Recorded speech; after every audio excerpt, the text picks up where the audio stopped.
Yeah, man, we back. Y'all know how we rock it one time, man. We outside with it. Been freezing cold in H time, so I ain't been really able to get out here on the track in the daytime like I normally like to do. But we back, man, doing our best to push some type of exercise, making sure we staying active.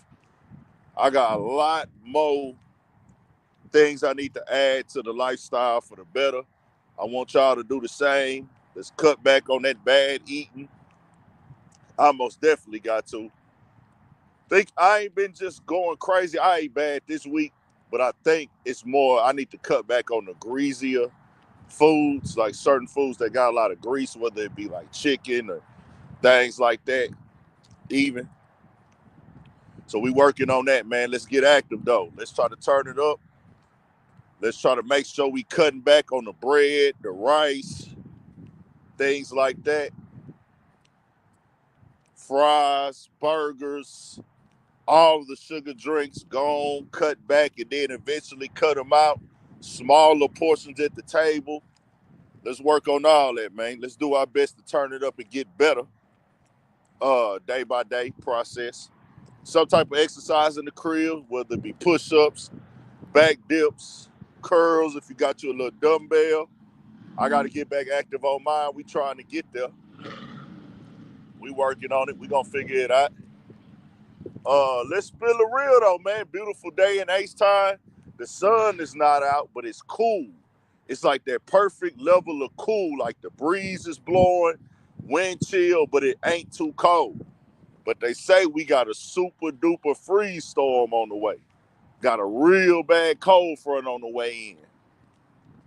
I'm stuck in the crib tonight, and I don't want to be, but I don't got a choice.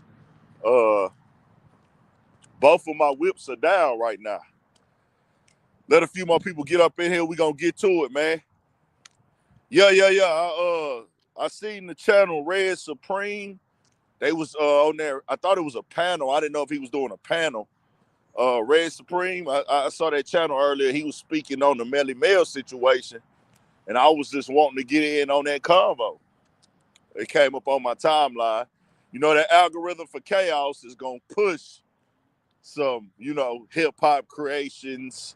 If you cover hip hop creation or FBA or start of hip hop or who created hip hop right now, the algorithm is gonna push it to me. So if you got a panel, I probably want to join. Um, yeah, we gonna get to it. We letting a few more people join in. Let's try to get it, man. We outside, we exercising real quick, doing our best. I want to try to cut down about 10 more pounds, man. Shout out to everybody here, dog. We pushing the business, man. We gonna push the business at all times, dog. We working, we active. We gonna go through some things today. Let a few more people get up in here. Y'all hit that like button. Y'all turn it all the way up. Hit that like button. We not tripping on the donations. We just need that participation. Welcome to the vibe stream, not the live stream, man. But today we gonna cover this Drake lawsuit, which is probably one of the most pathetic things that I've seen in rap and hip hop history concerning culture. It's up there. It's up there. It's up there with that. And in the beginning, I always try. I gave my honest critiques and honest opinions, but I always try to leave a window of doubt and opportunity there for somehow this is going to make sense or this is supposed to make sense. I was firm on, hey bro, we don't sue in rap and hip hop. I was firm on that when that first came out, like right before Thanksgiving. Before it first came out, because that came out the week of Thanksgiving. It seemed like it's been a long time, bro, but this lawsuit conversation with Drake, I think he filed it like the 24th. I remember where I was when it got filed. I was in Third Ward at the Exotic Pop Building. And when I seen it, I was like, all right, this is weak. And I was like, all right, we'll wait and see We'll see how it plays out. It don't make sense to me at all because I'm like, well, bro, you have used the machine in your favor, in your benefit, in your come up. But I'm like, hey, bro, he might have a chance of wiggling out a settlement, maybe. I can't see a nigga beating the machine because the machine is gonna make sure they cross their T's and dot their I's. But I said, hey, man, maybe Drake got something on them, and maybe he knows something that we don't know. But I understand how the marketing business works. I understand how the music business works.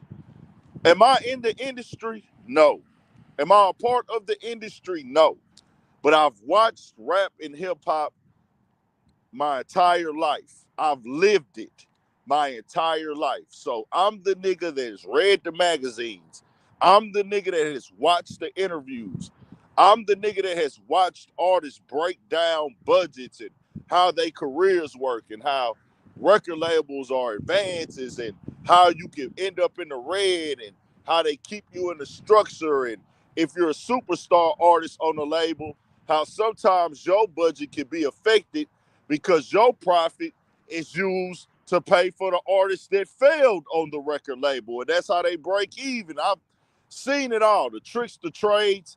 I've even been in situations where I've dealt with people who are third and fourth person to an artist or a figure in the game. And they deal with them, but they not dealing with them directly. They dealing with them to the second or third person. So 7 degrees of separation is real.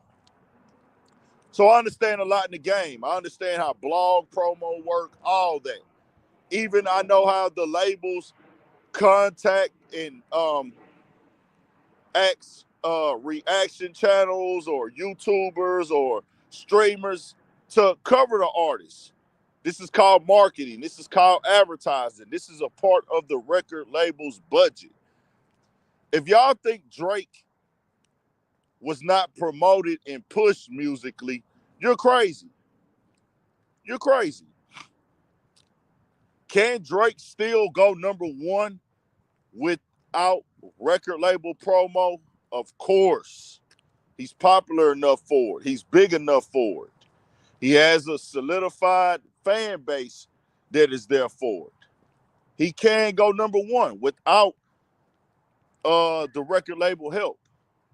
But he won't get those looks that he gets without the record label help. His numbers won't be as great without that record label help, and he won't look like the megastar that he looks like without the record label help. You won't be seeing him on playlists. You won't see him on the front page of things. These are facts. So I want this part to be clear. We here for the education, dog, and the facts. There's a few things with that lawsuit that just like, I'm like, wow, when I'm reading. And this is the second law. This is the newly filed lawsuit. We got the word. The first one dropped. That was Sunday or Monday, whatever day that was. He dropped that one, whatever day that was this week. So you get one, you drop that one. Still got the one in Texas for iHeartRadio. But then this new one comes out and it's strictly defamation. We'll get into that. Melly Mele, we're going to on Urban Politicians TV. Me. I can only speak for me and my people that choose to follow. I can't force y'all to think away. I can't make y'all think away. I can't make y'all see it my way. Just understand why I see it the way I see it. When it comes to Mele, we're going to confiscate and take away your credibility on the hip hop creation conversation. We're gonna take that away from you, Mele. Like, yeah, let me get it. It's ours. We don't need you to speak anymore. You can though. What's going on? You can speak. You can, give your opinion. You get paid to do interviews, whether you do or you don't, or you just want to speak on your own platform or speak for yourself. Your opinion is cool. Everybody has a right to an opinion. But just because you have a right to it doesn't mean that it makes sense, or does it mean that it's valid, or does it mean that it's from a place of what's the good word I'm looking for? Genuineness. Because Melly Mel has flip-flopped back and forth on his opinion about hip-hop and the culture multiple times in the last 2 years. The thing that I will never let a nigga do is piss on me and tell me it's raining just because he's older. Because like I say, I want to be clear. We'll talk about it some more in a second. I respect Melly Mel as a man. I respect Melly Mel as an OG, as somebody that was there. I'm still under the old law. I respect my elders. And when I say I respect you as a man, that's me saying, hey, bro, I'm not going to come put my hands on you. I'm not going to come and try to hurt you or damage you or da-da-da-da. But I got to call it out because you're pushing negative, bad, false information into the culture. And you have a legendary status in the culture. You have a pioneer status in the culture. And you're playing both sides. So we have to make that younger nigga call. You are OG. OG make OG calls. We're going to make the younger nigga call on you. It is what it is. We have to make that younger nigga call on you. You flip back and forth, all that type of stuff. You not that. You are OG off of what you did and how you came in the time that you did. I can't take that away from you. We not gonna say you're not a pioneer. Facts are facts. Multiple things can be correct at one time, but you're playing both sides. You did the microphone check documentary with Tariq Nasheed, which is strictly to the specific conversation. You knew you were there. So how do you come back after doing that documentary and then speak completely against it? That makes entirely no sense. That makes entirely no sense, bro. It is what it is, Melly Mel. You got to take that how you take it. We can play those videos for you, too. Melly Mel, if there's an issue with anybody, you can go look online where he's on the microphone check videos speaking. Tariq Nasheed, salute. Also, he's in the Art of Dialogue interview, even claiming that a white dude cannot be he's actually playing the race. He's saying race matters in hip hop, basically, because he was the one that was vocal about Eminem is in position because he is white. He said Eminem is getting ranked higher than a lot of rappers and gets more respect and gets to sell more because he is white. He has white privilege, which is true. Can Eminem rap? Yes. Is Eminem a dope rhyme spitter and lyricist and cold at what he do? Yes. 1,000%. But if he was not white, let's keep it a band, bro. Like let's be real.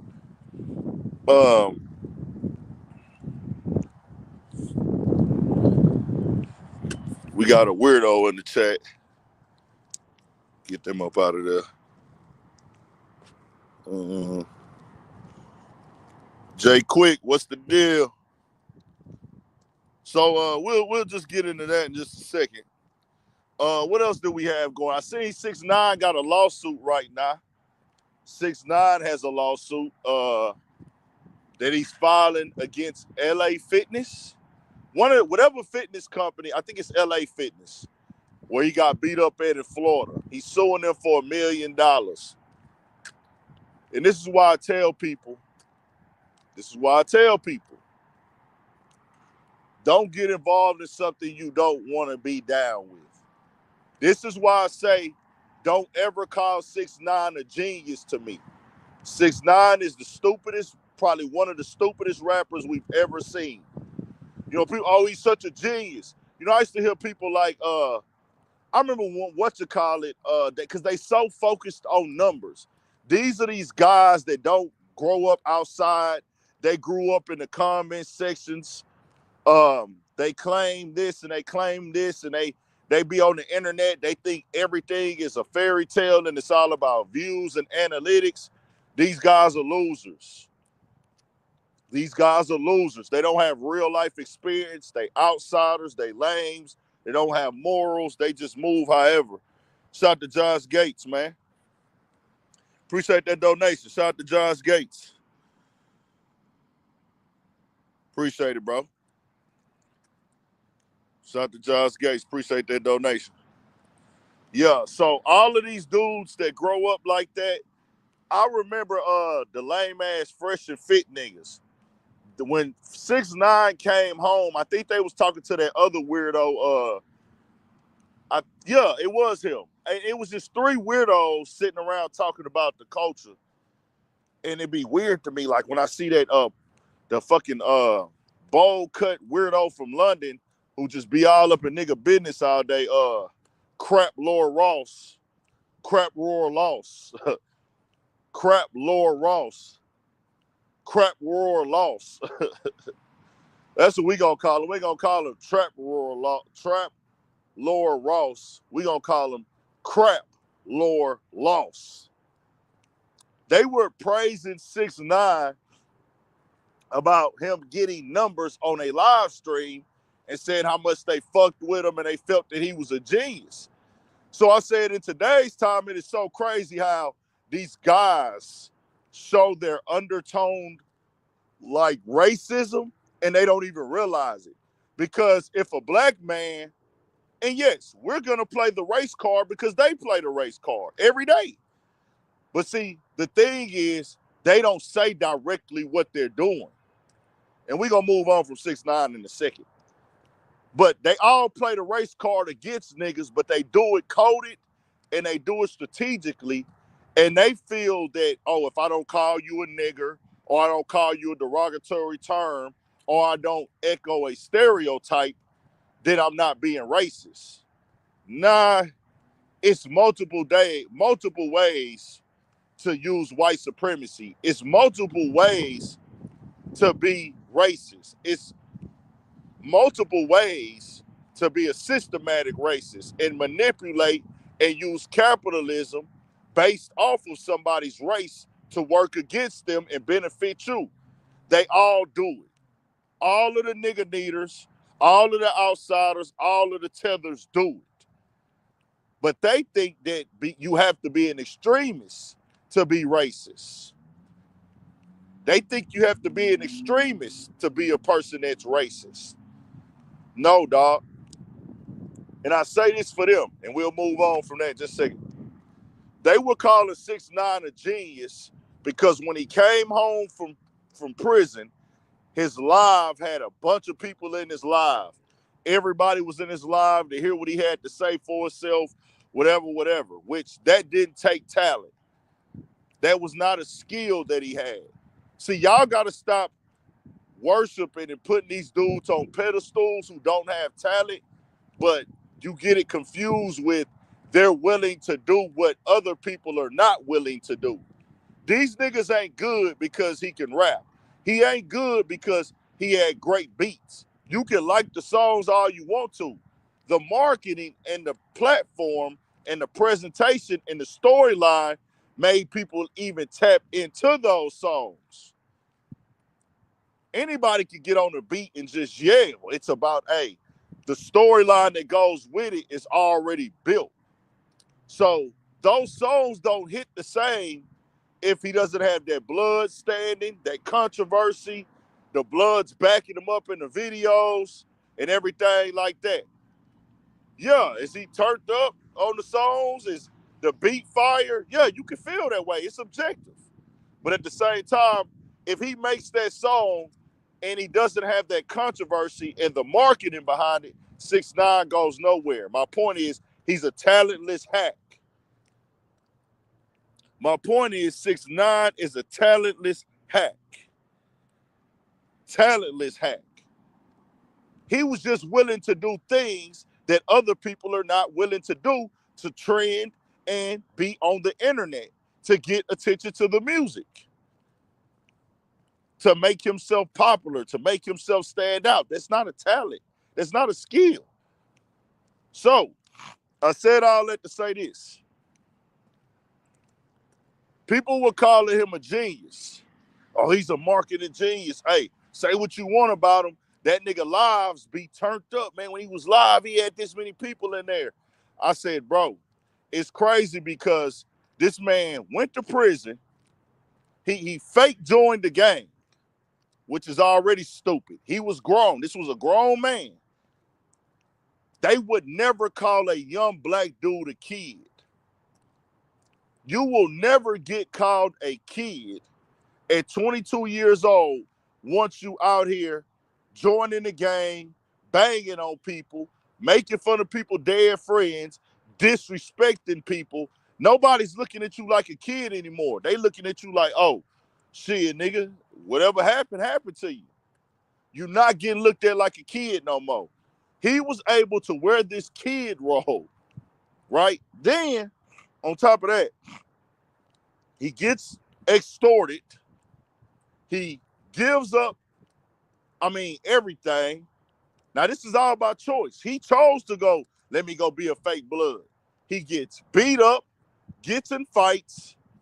He doesn't take care of his kids. Now, this is on record now. He does not take care of his baby mama, his child. He does not take care of his daughter, his oldest child. This was a known thing. He didn't support her, didn't take care of her, wasn't fucking with her, nothing. Came up with all these excuses, whatever. Got federally indicted for this, and he gets called a genius. What's genius about joining the gang as an adult, a fake joining the gang, being beat up, being extorted, and going to the feds? There's nothing genius about that. That's the stupidest shit you could ever do. He's a dipshit and a degenerate. Then guess what happened now? He gets beat up at a gym, and now he's suing the gym. He's suing LA Fitness for being beat up at LA Fitness. Come on, man. Come on, dog. Now, mind you, I want Trap Lord Ross and them Fresh and Fit lames, crap Lord Loss. Would you call a young black dude who did that same thing a genius? I want y'all to answer me that. I want y'all to answer me that. If Crap Lord Ross and Fresh and Unfit, Dirty and Unfit, were talking about a young black dude from the hood, and he did exactly what 6ix9ine did, would they call him a genius? Yes or no? I'm just asking.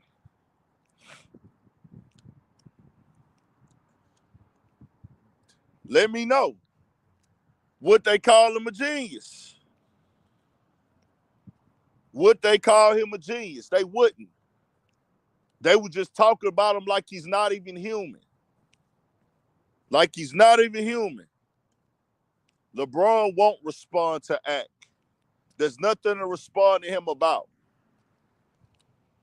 Academics is clearly a kid. Well, he's not a kid. He was a kid. Academics is not 30 years old, bro. Academics is not no young dude. Academics might be damn near 40, if not 40, bro. I can look at Academics and tell that dude is not 30 years old, dog. Academics if he got whatever age he got on the internet, he's probably lying about it. Or they made up an age for him. They made up an age for him. Academics is a grown man, bro. Yeah. Nah, Academics is not 33, 32, bro. He's not. Trust me. I can look at that nigga and tell.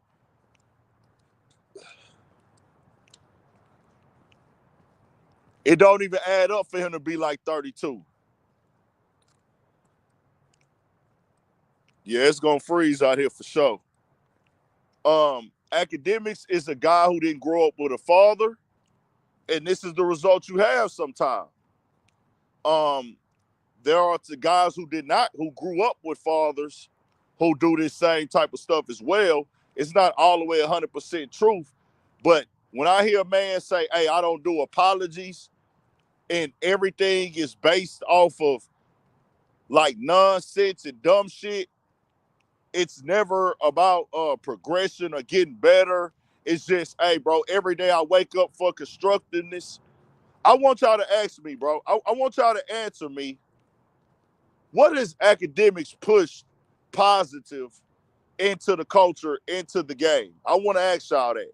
Has he ever got on here and really offered, like, he's not gonna be remembered for nothing dope. He's gonna be remembered for being controversial, being a dipshit, being disrespectful, going off on people. He's gonna be remembered for the war in Chirac, and now he's gonna be remembered as the guy that snitched on LeBron. I'm just asking, bro. Like, it is what it is. He made his own legacy. He made his own terms. All I'm saying is, bro, you could talk about what we do, but people can tell when you have a sense of like, hey, bro, I care. I'm here to help. I can do both. I can entertain. He can entertain and have a good time, but it still come off as, hey, overall, I can say this dude is a good guy. He don't owe nobody no money. He don't have to give out money. He don't have to do nothing. He don't have to pay people. I'm not saying that. That's not what I'm pushing. I'm saying overall, can you comfortably say, man, Academic's a good dude? By what you've seen with him on the internet and what he's been doing in his last, what? I guess he's been in the game about 12 years, 13 years. In his 13 years in the game, would you be comfortable going up and say, you know what? I vouch for Academics. He's a good guy. No, Academics is a nigga you can't trust. He's a nigga that gets in his feelings. He's a nigga that will snitch on you. He's a nigga that will tell on you. And when I say snitch and tell, I'm not talking about no street shit, my nigga. I'm not talking about no street shit. I'm not talking about no gangster shit. I'm not talking about no gangster shit, because that's what y'all try to do. I know how to communicate. I know how to speak. A lot of niggas can't do that. They can't articulate themselves well. I'm not street. I'm not gangster. I'm not tough. But I'm a man at the end of the day. And it's things that men don't do. It's things that men don't do. And he's repeatedly shown us he will do everything that men don't do.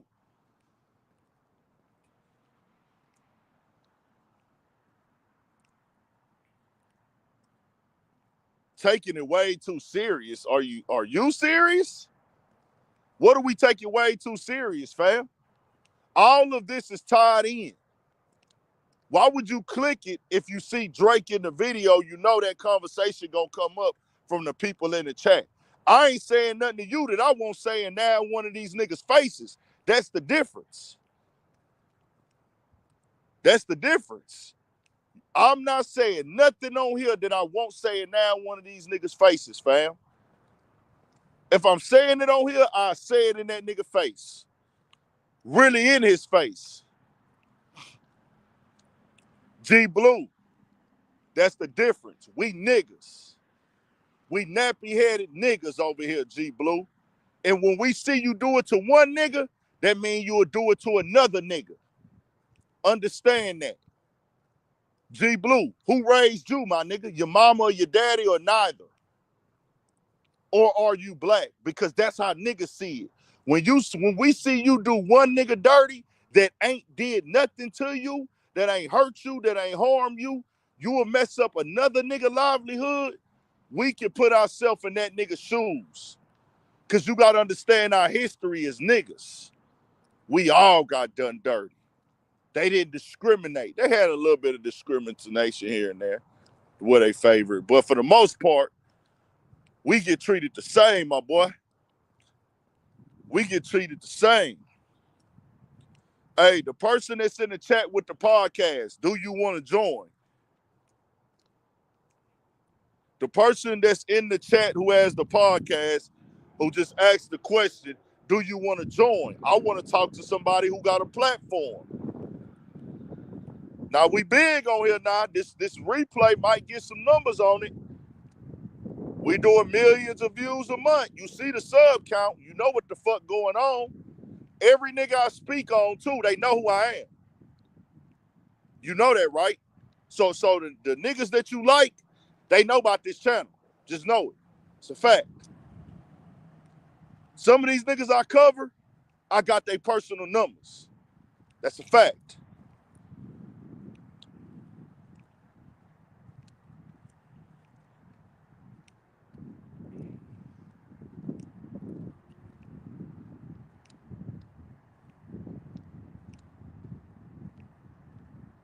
So if you don't want to come join, whatever. Hey, dog, you lost. Dog who just commented, we ain't even gonna say your name. Dog say what I'm known for. You watching me, bro. I'm not watching you. I have supporters that want to hear my opinion. I'm 1,000% cool with being a media personality, a YouTuber, interviewer, podcaster, any of that. This is my culture, nigga. Hip hop is a reflection of Black American everyday culture. What I'm doing is what I was living anyways. All I'm doing now is recording it and uploading it, editing it, putting a little bit of groundwork behind it, sacrificing some sleep, sacrificing some free time. I'm documenting. Guess what I'm doing right now? I'm on the track walking. This is what I'm doing now. I'm on the track walking. What we talking about? What we talking about? We was doing this for free our entire lives. We've been living how we've been living for free my entire life. Do you think I'm gonna ever let somebody come in here and make me feel ashamed for getting paid for doing what I did for free my entire life? Hip hop, which is a reflection of my life? Come on, my nigga. We just educating these niggas. You gotta tell me, like I say, and we gonna move on, y'all. We gonna get into the lawsuit and everything. You gotta tell me, for me to respect your opinion in full, because I do what I'm doing right now, videos, I do that 60 to 70 times a month. That means I set up a camera, I record, I get information, I research, I edit, I type, I upload, I rip the footage, all this. Got that on repeat 60 to 70 times a month. Multiple live streams a month. You got to tell, that's 60 to 70. That's not a debate. That can be looked up and shown. And that's been for years. I've done it thousands of times. Thousands. I'm on camera. I'm not just doing a voiceover. Those are very easier than this. I go set up the camera, my nigga. I get dressed, my nigga.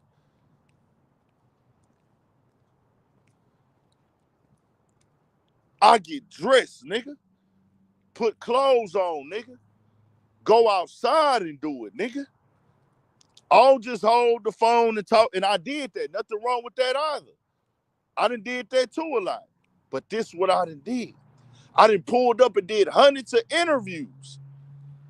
Can't nobody tell you I didn't interview the streets of Houston. I did it. From rappers to business owners to studio owners to producers, clothing line owners, credit repair, real estate agents, food truck owners, restaurant. I interviewed them, dog. All of them. Hundreds of them joints. Can't nobody come tell you I didn't do that in my city. It's documented. It's on the channel. So just know, you can never make me feel bad about this. Never in your life. Let's get into it. Hit the like button. Hit the like button. Turn it all the way up. Shout out to Baltimore, man. Shout out to Cedric Bailey, man, 1,000. Shout out to Oakland, man. Shout out to Gizmo. We outside with it. Hit the like button and let's turn it up. What y'all want to cover first? We do got that stupid ass narrative I see getting pushed, and academics was trying to push that dumbass narrative too. This comparison of streamers and rappers. That's because a lot of niggas be in competition with the rappers. You will never be a rapper, fam. You will never be viewed as a rapper. Rappers come in the game on a whole different type of technicality. Comparing rappers and streamers, there's no type of equivalent balance there that makes sense. Rappers are held to different standards than streamers. So why would you compare yourself to somebody who's not held to the same standards as you? The whole stupid, shout out to South Park. The whole let's compare rappers and streamers or streamers the new rappers, fuck no. What happens is streamers start doing what they see the rappers do imagery-wise. Just know that. Rappers are the new streamers. Why? Because they dress like rappers? How come they don't compare streamers to rock stars? Why they don't compare streamers to basketball players? Why they don't compare streamers to pop stars? They just go at, let's compare the rappers to the streamers now. No, nigga. They not the same. And I'm a nigga that's a streamer. I'm a streamer as well. I just don't stream on Twitch and shit like that. And I don't do their format of like I stream in the crib. I stream on the car. I stream outside. Y'all seen me. I just stream hours and hours. I just streamed riding around the city. I just do it directly on YouTube. That's it. Comparing money. That's all they really doing is saying, hey, we get more money than the rappers. Why does everybody want to compare their money to rapper money? Why? Why do you compare everything you do to a fucking rapper? Why are you not comparing it to NBA players? Why are you not comparing it to NFL players? And then you're not going to compare it to the highest level of rappers. You're only going to compare it to the rappers that you got more money than. That's why it's a baseless, stupid-ass argument that needs to end. It's pointless.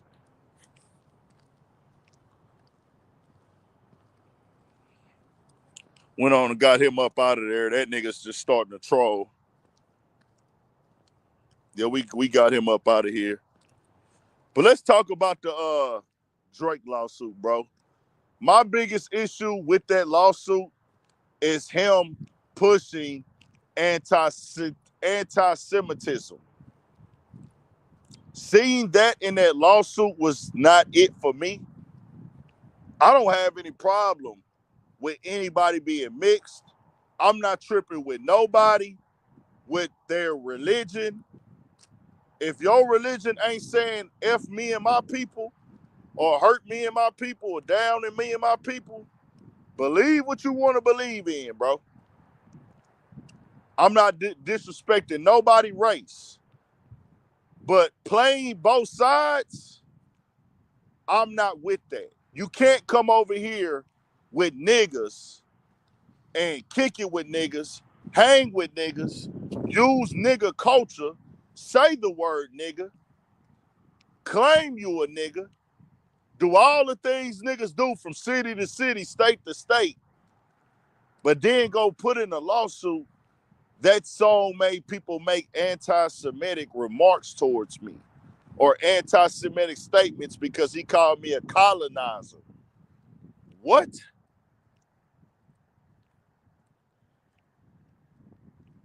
Nah, they don't got to put it like that at all.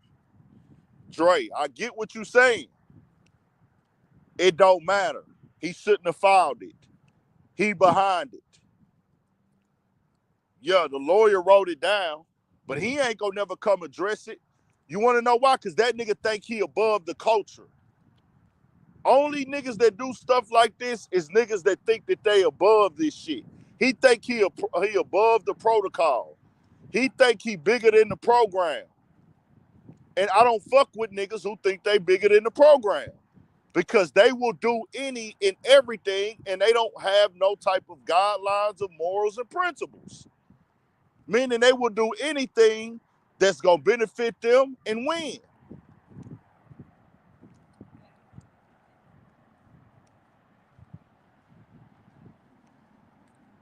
He thinking he's bigger than the whole program. And this is all by choice, not by force. He lost that rap battle, and that nigga could have came back from that rap battle. He could have came back from that rap battle and won. Not against Kendrick. That was over. You lost that. It is what it is. You could have came out that rap battle, dropped the hit, and went up.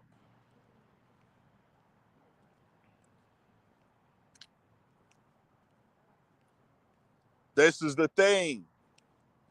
When you think you're above the program, you think you above the system, this is how you move. All he had to do was take a little time off. He did his little features. But see, the thing he was trying to do, his two biggest internet cheerleaders, Rory and Mal, they wanted to force us to believe that that nigga wasn't bothered. But we could tell by his internet actions that nigga was bothered. They helped him get what he getting right now. Rory and Mal helped Drake make these bad decisions.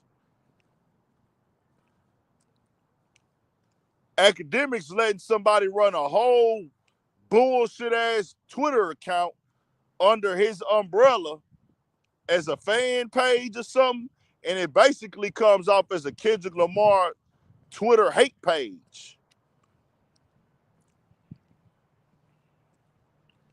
Bro, we don't know what Drake want. Listen to when academics and them say, academics and Maul, I feel. Them niggas are pushing narratives.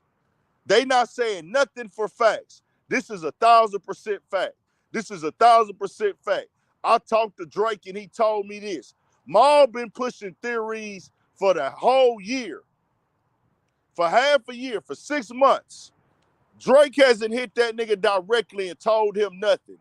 He's that much of a fucking dick rider that he'll come up on there and just say, he's still doing. He did it today on a new podcast. They're telling him on the show, hey, bro, this is a defamation lawsuit. This ain't about the culture. This ain't about the people. This ain't about artists.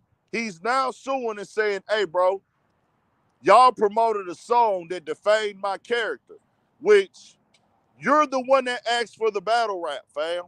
If you ask for a battle rap and you diss a nigga, he go, Maul, well, if it's in the contract, then woo-de-woo. So Rory say, well, look here, bro. You telling me, what if Kendrick Lamar lost the battle and then said, hey, bro, you said my kid wasn't mine. You said my kid belonged to my best friend. And you said I was molested and everything like that. If you said all that about me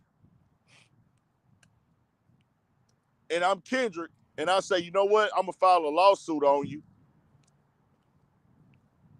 What do you say about Kendrick? Maul going to say, well, if he had it in his contract, if it's in his contract, then the label need to honor it.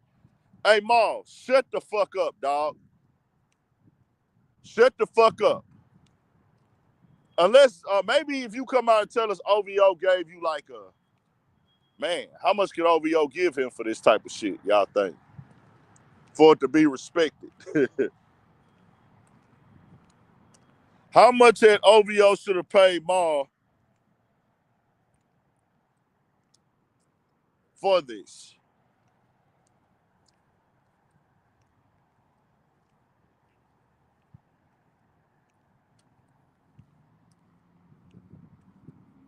Man, knock it off, dog.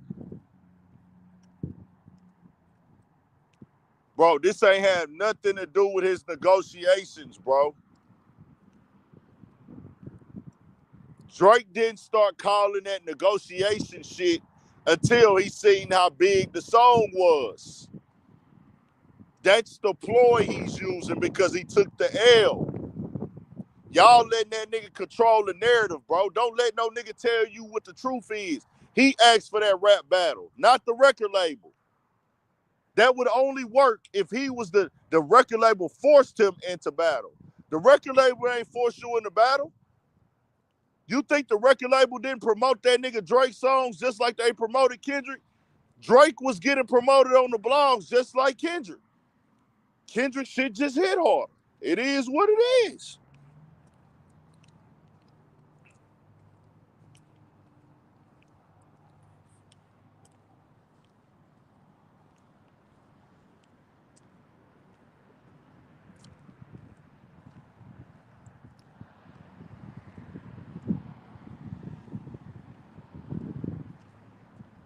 No, fam. That's not true, dog. Lucian didn't have nothing to do with this goddamn. Lucian is sitting back collecting a check. What y'all don't get, fam, Kendrick Lamar, Drake, and J. Cole is all under UMG. Let me say this again. If I'm a record label and I have Drake, I have J. Cole, and I have UMG. I mean, I got Drake, I got J. Cole, and I got Kendrick. In 2024, in March, let's go to March.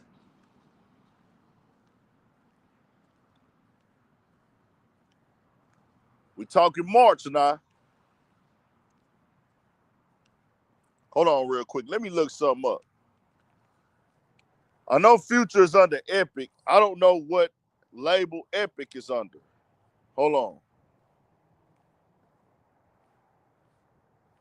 Let me look and see real quick. Let me go to Future Music. Because we might even have another one to add to that. Sony, okay. Epic is with Sony, so never mind. Cancel that. Future's on Sony. But look, we got J. Cole, we got Kendrick, and we got Drake. This the big three, right?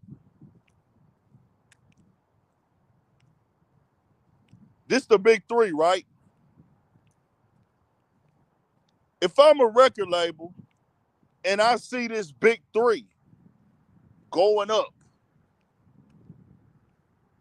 am I going to say I don't want them to battle, or am I going to let them battle? Y'all tell me. I want y'all to give me a real answer. Do y'all think any record label is going to say, nigga, we finna have the most focus we've had in years, and all of these artists on our label, they're going to sit back and say, hey, man, may the best man win. That's business.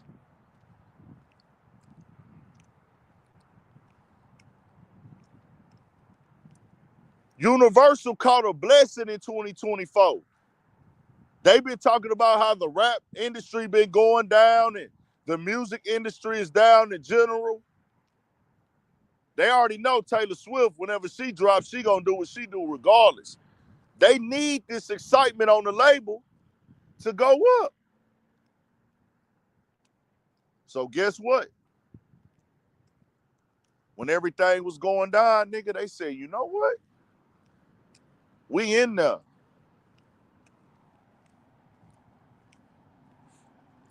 We in there. Let's get it. May the best man win. We gonna do what we been doing, promoting them. Just like the label. The label said Drake has been involved in battles of dissing other rappers, basically, in so many words. Drake been dissing other rappers. Drake been in these battles, and we've supported it. We've pushed it. We've promoted it. Why now all of a sudden it's an issue? You want to know why it's the issue? Because he lost. See, Drake was affected by the aftermath of the battle. No pun intended. He was affected by the aftermath. He was affected how the hit record went viral. He was affected after the pop-out. The pop-out show affected him. The internet and the memes and the blogs, LeBron James, DeMar DeRozan, that's when he got in his feelings. When the battle was going on, he was okay. You didn't hear none of this when the battle was going on. It only happened because he truly knows he lost. And he's looking for something to justify that loss. So it can't be that, hey, I just got my ass whooped. I'm looking for anything that I can find and say that it was some foul play on this battle. That's it. It ain't that deep. And like I said before, bro, other niggas have been spanked in battles and they came back. Other rappers have taken L's and bounced back. It's all about the music, bro. All about the music, all about the rap. When Meek Mill took his L, you ain't see Meek Mill do all this shit. Meek Mill came out last night, man. They told me don't even drop an album. He said, nigga, I went against the grain and dropped the tape. Well, Meek had even said himself, when he dropped it at that time, he actually thought that it was an album.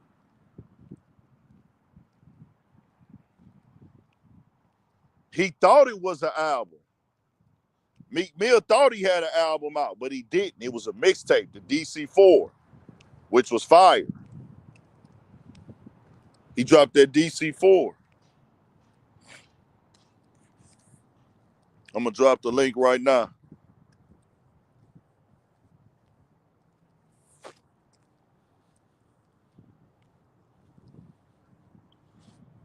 Hold on.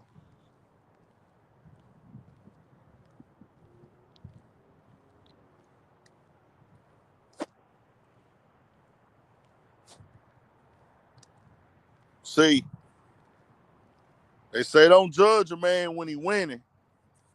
You got to judge a man when he at his lowest.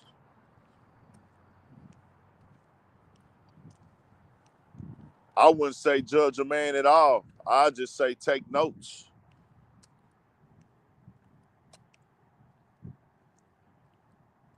Exactly.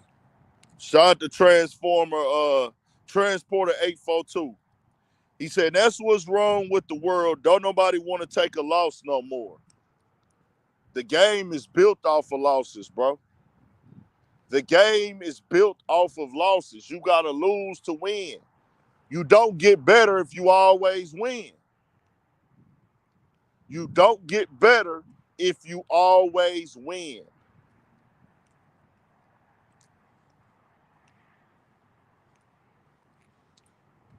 Facts. Kendrick talked to a soul. Bro, y'all know that Family Matters song was so fucking brutal. Not Family Matters, Meet the Grams. That shit was brutal.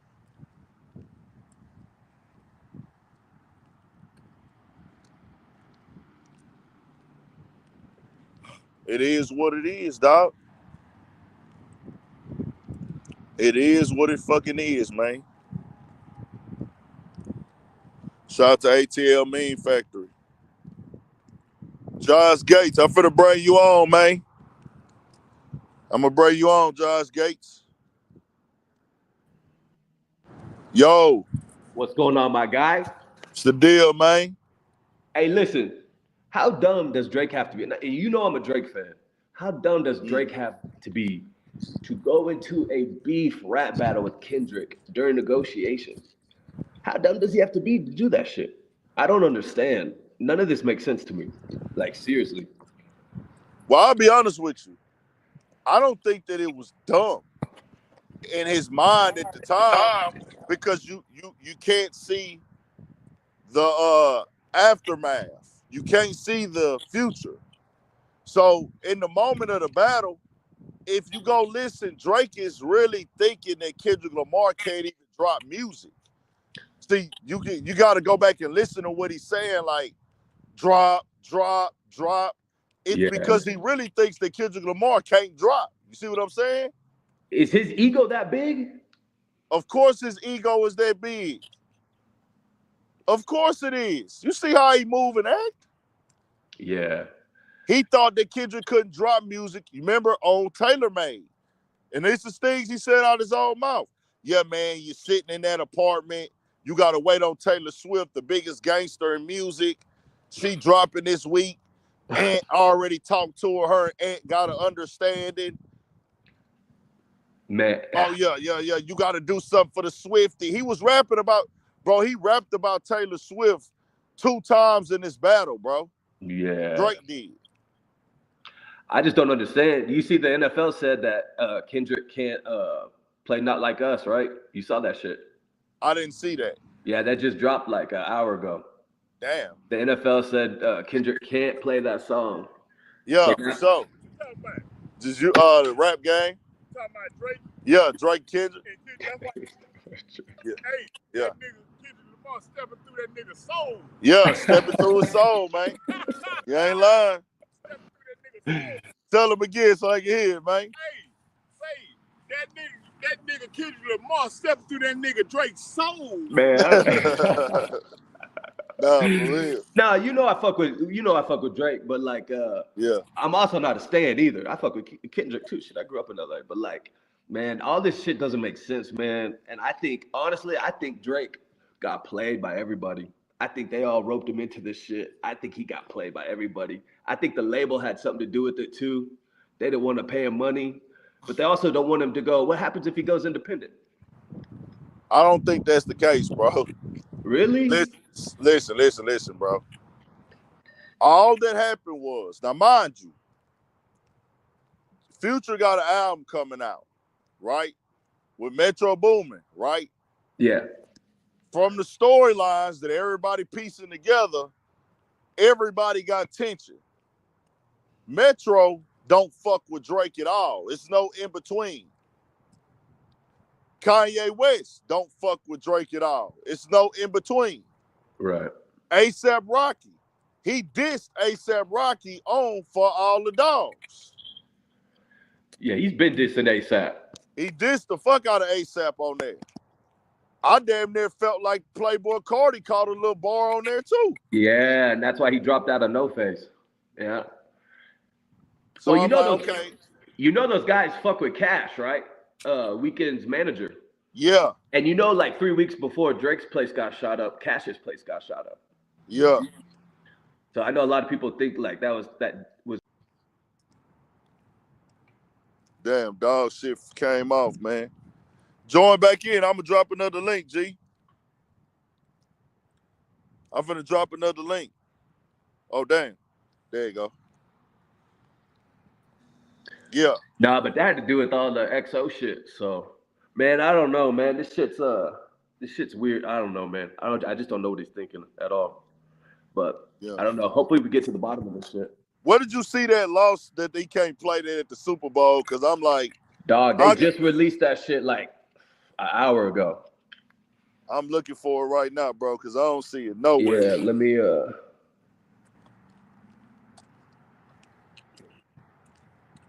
All I see is Nelly performing for Trump at the inauguration. Yeah. We're disappointed NFL fans react to football fans. Yeah. Nah. I don't believe it, bro. Is that a credible source? Oh, shit. Oh, no. I don't think that's a credible source, dog. I've been up all night. Shit. Bro, that's the #1 song of the year. You're at least getting the hook. He might not rap the words. Yeah, no, I don't think he'll rap the. Yeah, no, I don't think that. He might not rap the words, but you at bare minimum is getting the band playing the beat, him dancing to it, and him saying, they not like us. They not. That might be the closeout, bro. That might be the grand closing. He gonna perform 5 or 6 other songs, or however many songs he can get in there.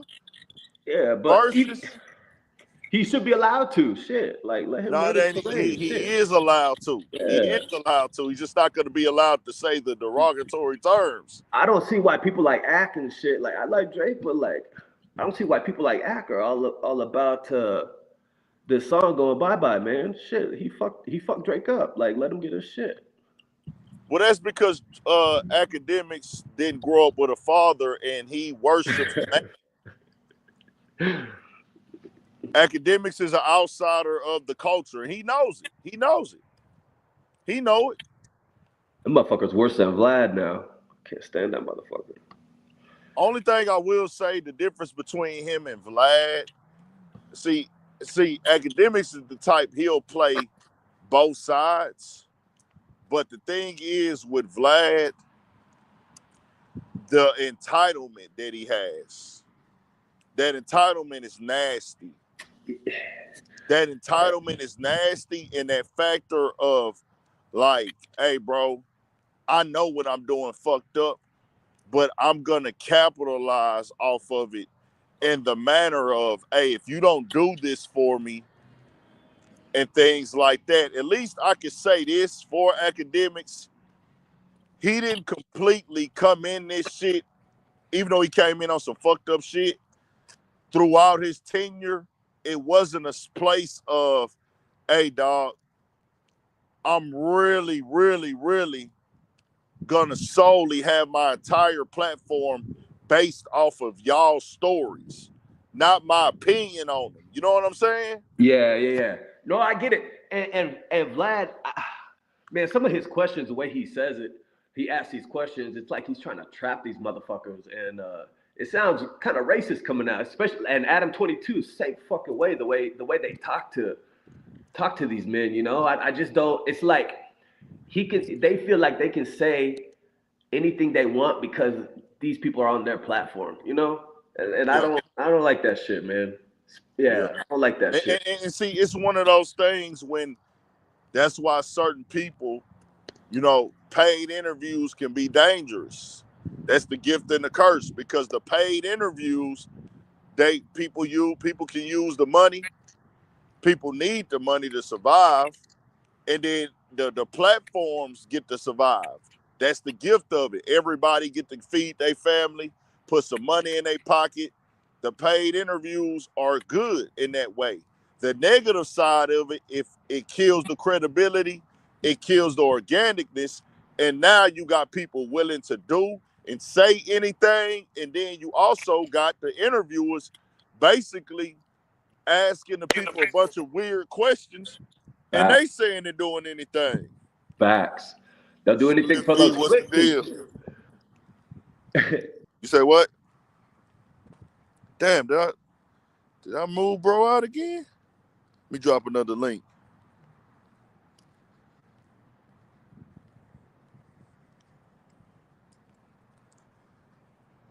Yeah, bro, I don't think it's that deep.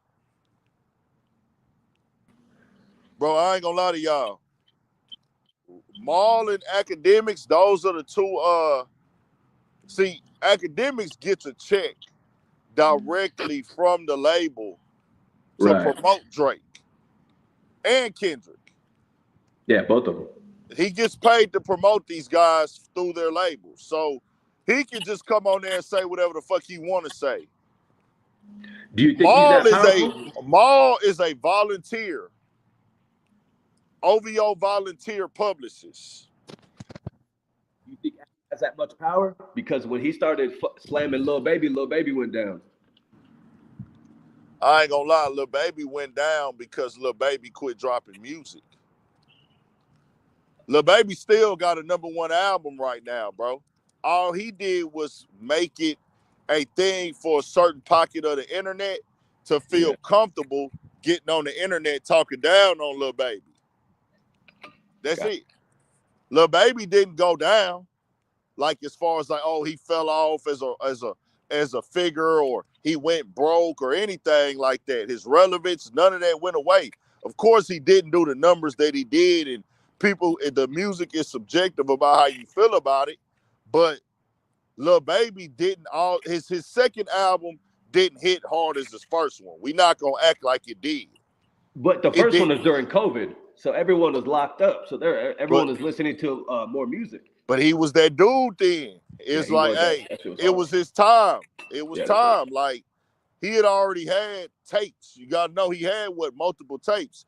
He had the tape with Gunna.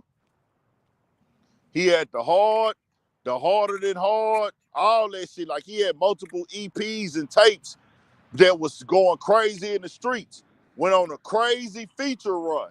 Yeah, He that's did true. it all. Yeah. Like that nigga killed the game. Yeah. So he drops the album goes bonkers. And then even after the album, he puts out more singles that go dumb. So it's like, okay, this nigga can't be stopped. It started to go down just a little bit. Second album, I feel like they didn't really work it the same. They didn't really like promote it the same. They didn't really just shoot a lot of videos on it, but Baby was still having hits. Like, because you got to think, bro, even off the stuff off the second album, he still had the stuff with him and Lil Durk that was doing numbers. You know what I'm saying? Yeah. And then that one song with him that they did on Khaled album, bro, that turned the club up every time it came on. That every chance that I get, I'ma pull up on a nigga every chance that I get. Even though that bitch hurt, I'ma wear it even if, however he say that shit. Bro, that shit used to go stupid in the club, bro. And that was within like the last 2 years. It turned up right now. Yeah. And that's out here in Houston. That every chance that I get, I'ma turn up on a hater. Like, bro, that shit go dumb. So it's like he had bangers. He did go down a little bit, but that's expected on your second album. You rarely see when artists just stay at that top level like how they was. Only a few been able to do that. But he still went on crazy feature runs. So I'm saying all that to really say academics was able to push a narrative to a certain percentage of the internet and people just followed suit. And even if you felt that those opinions were true, all this stuff sound the same, or he fell off, it's like you gotta really drop a failed project to fall off. You see what I'm saying? Yeah. You could tell with the second one, like he didn't put that shit into it. That first one was hard though. Tyrone, I'm finna bring you up, G. Yo, and Big Ant, what's good, fellow? What's the deal, man? What's What's going good? down? What's up, Josh? What's What up, going on, bro? Tyrone? Shit, just about to get a blizzard, man. Inside the house chilling. Where you at? I'm in New York. Park City, Utah. Oh, you in a Mormon state? Hell yeah. Mormon chicks like chocolate too. Shit. New York. What part of New York you from, man? Queens. Okay. Yeah, I Queens. had to call out one of them OGs out there yesterday. I left a comment under that video. Mele don't get respect out here from the golden age rappers. You never seen them rap with Rakim, Big Daddy Kane, Tribe Called Quest, because they don't like him because he always shits on them.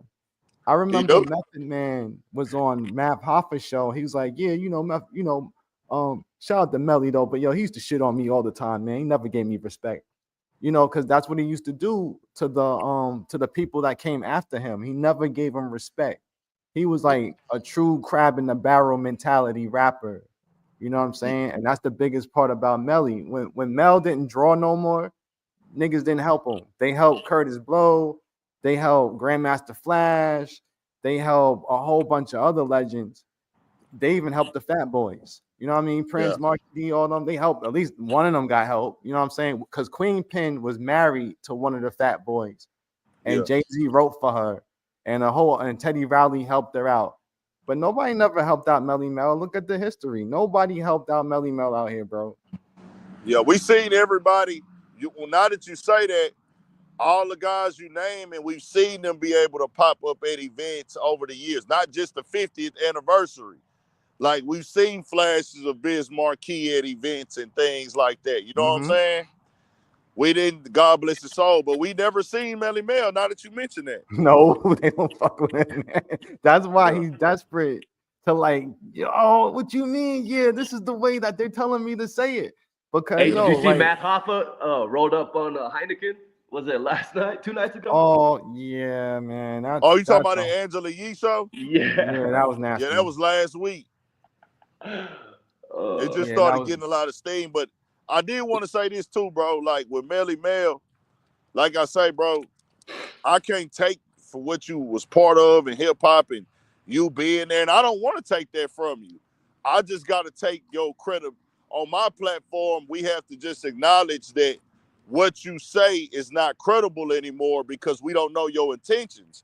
He jumps back and forth, bro. Like, how could you go be part of not Mad Hoffa, Tariq Nasheed documentary, but then come back and speak against everything that was in the documentary It's crazy. today? That doesn't make any sense, bro. And then even what he said about Eminem, you said all this, you said all that. What did he say about Eminem? He said that Eminem was only ranked at the level he was and got the amount of respect that he got because he was white. What? And there is some truth to that where, hey, Eminem can rap. Eminem can spit rhymes for sure. Eminem got lyrics for sure. But him getting pushed to the top level isn't strictly off of how the music connects with the culture. So you saying him being a white rapper, he's probably like the label wise, he's probably better for marketing. Kind of like Drake maybe 1,000%. because he's half Jewish. 1,000%. Oh, okay. I feel you. Not even just half Jewish, it's the fact that he plays the game. He plays the label game that other people don't get allowed to play. Yeah. Like, bro, if a rapper came out and tried to go like change his accents and claim different cities and play different characters and roles, nobody's gonna accept them. They're gonna look at him bad. See, If Future, listen, let me explain this to you, right? Is Future one of the best artists of our time? hell yeah. So let me lay it down. Future has been Future since he came in.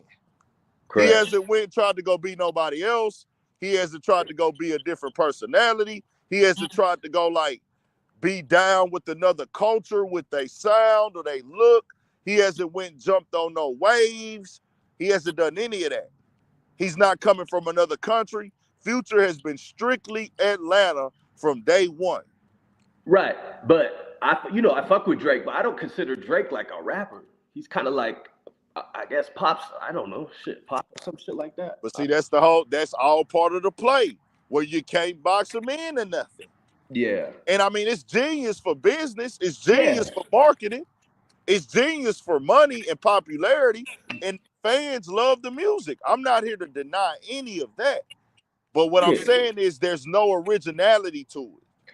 No, I feel you, and I don't mind. When you a nigga, I'm talking about when people see you as a nigga, he don't get seen as a complete nigga. That's just how it works. When you seen as a complete nigga, you're gonna be graded harder. It is what it is. You're gonna be tested more. You're gonna be graded harder. You're gonna be expected to be the better. If anybody else had those reference tracks leak like that, and I'm talking the same exact way, not he got help on the hook or somebody else gave him the flow or the pattern. He just did it. I'm talking about, hey, bro, I'm rapping these songs, and then you just come back in and rap them right after me the same exact way, same exact flow and cadence. If that happened with any other rapper, if that happened with J. Cole, if that happened with Kendrick, if that happened with even Future, niggas would be like, get that nigga the fuck up out of here.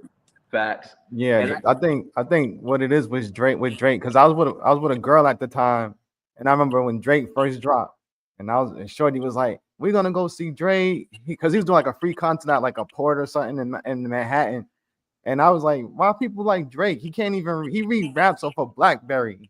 Why do people like him?" But it was the fact that the women got him over. Chicks like it. He didn't need them. He didn't need the guys. The women got him over. Do y'all feel like Drake is a great vocalist? No. But guess what? They made us think that nigga can really sing. He cannot sing. Hey, but that's the whole thing. Hey. Like, I remember when Drake came out, people was like, man, that nigga can sing, bro. He rap and he sing. But it's like, now you know, like, hey, bro, this nigga can't sing. Like, what's going on, man? I think Drake fucked up. He thought everyone needed him when he needed everybody else. Yeah. He needed everybody else. 1,000%. He wrote off everyone else's coattails. So I think it's that also he believed that these people were really his friend, and it really broke his heart. And then now he's like, I'm gonna sue people. I'm gonna ruin streamers. You guys are all my friends. Hey, LeBron hurt him, dog. That shit hurt him. That shit. That's what I'm saying. When I saw that Irish freestyle, I was like, this nigga's in depression. Holy shit. That And shit people fucking. don't want to call it for what it is, but you got to know that's the gift and the curse of the artist, because we do like when artists are like, tell us how you really feel. Like, you know, some Yeah. of these like NBA YoungBoy, he'll get on the song and say the goddamn girl name he going through it with. Same thing with what's his name? Yeah, but Kodak it's all Black. about timing for Drake right now. And Yeah, he I'm had saying. another nigga tatted on his skin. Nah, that shit. Well, no, I'm just saying, like, people do like that in artists where, hey, fam, let it all out. NBA YoungBoy does it. That's why his fan base loves him. Yeah, but wrong timing for Drake. Wrong But no, timing no, for no. Drake. He needs to drop Let some me get hard it off. shit. Let me get it off. Let me just get it off. Not even just wrong timing. It ain't even just wrong timing. It's just the fact that, hey, bro, people are tired of your shit. Yeah. The people are tired of your shit when just months ago you were confident in yourself. And then now the thing is with it as well is you trying to insinuate or even expose in any manner. Like, who says I don't want to ruin your I would hate to ruin your public image? Yeah, who does it? Who says that? Nah, man. So we still men at the end of the day. See, he did a lot of shit that niggas don't do. Like, as a Houston nigga, bro, you gotta That's know. what I'm. Listen, So Pete, let me let y'all know on a little secret, and no disrespect to these, and I'm not even gonna say none of their names. You know the names. All the strippers he made popular in Houston. It's like 5 of them, right? Like 5. A Houston nigga would never do that. facts. We would never do that. We would never think that it's cool to get on the stage and glorify the stripper. No disrespect to those ladies. We all come from somewhere, a background, whatever. But Shout out to strippers all the got, girls at Treasures. bro. When we got the strippers out here, bro, you're doing one or two things with them. You're either gonna be trying to just go to the strip club and throw some money on them, or you trying to fuck on them, or you one of the niggas that's trying to pimp them. That's it. Yeah. You're not shouting them out in your music. You're not da-da-da-da. But see, when you come from a different like background and that strip club shit, that gave Drake the validation. Like, hey, this is how I can validate myself with Houston, and I can get on my lover boy, boyfriend, girlfriend relationship. Oh, I'm in love with the stripper shit like T-Pain. Bro, we ain't never been on that type of shit out here, bro. Nah. He should have put Houston rappers on, like Sauce Walker said. You know, Drake claims H, but he never puts anybody on from the H. Nah, he went about it the wrong way. And bro, even if he was mad at LeBron, I want this to be clear. Him being mad at LeBron, even if he was mad at LeBron, he could have called that nigga or just said fuck him. Yeah. Simple and plain, nigga. I don't have to go allude to tearing down your family and then put the battery in back of academics and let him just go on over here and do it, and then you lied to the public. So Yeah, he now, said bro, act we know up. that you are a liar, but we been knew he was a liar. He's an actor. Yeah, but when was the pop out show? Fucking 7 months ago? Like, come on, dog. Juneteenth. Yeah, like, come on, man. Shit, go chill somewhere. Shit, Come on. you doing like that, bitching and And I do complaining. want to make that part too clear about the music. That fam, Drake most definitely put his fan base on artists. He most definitely helped turn some artists up. He most definitely gave all the artists a bigger look. But at the same time, he needed those artists too, bro. Facts, That was not facts. charity work. That was not, oh, you're such a nice guy and I just want to do charity work for the rap and hip hop culture. That was, oh Yeah, no, I need a hot new wave. It's bubbling. We can do the business. It's going to be beneficial for both of us. There is no charity work in this business, bro.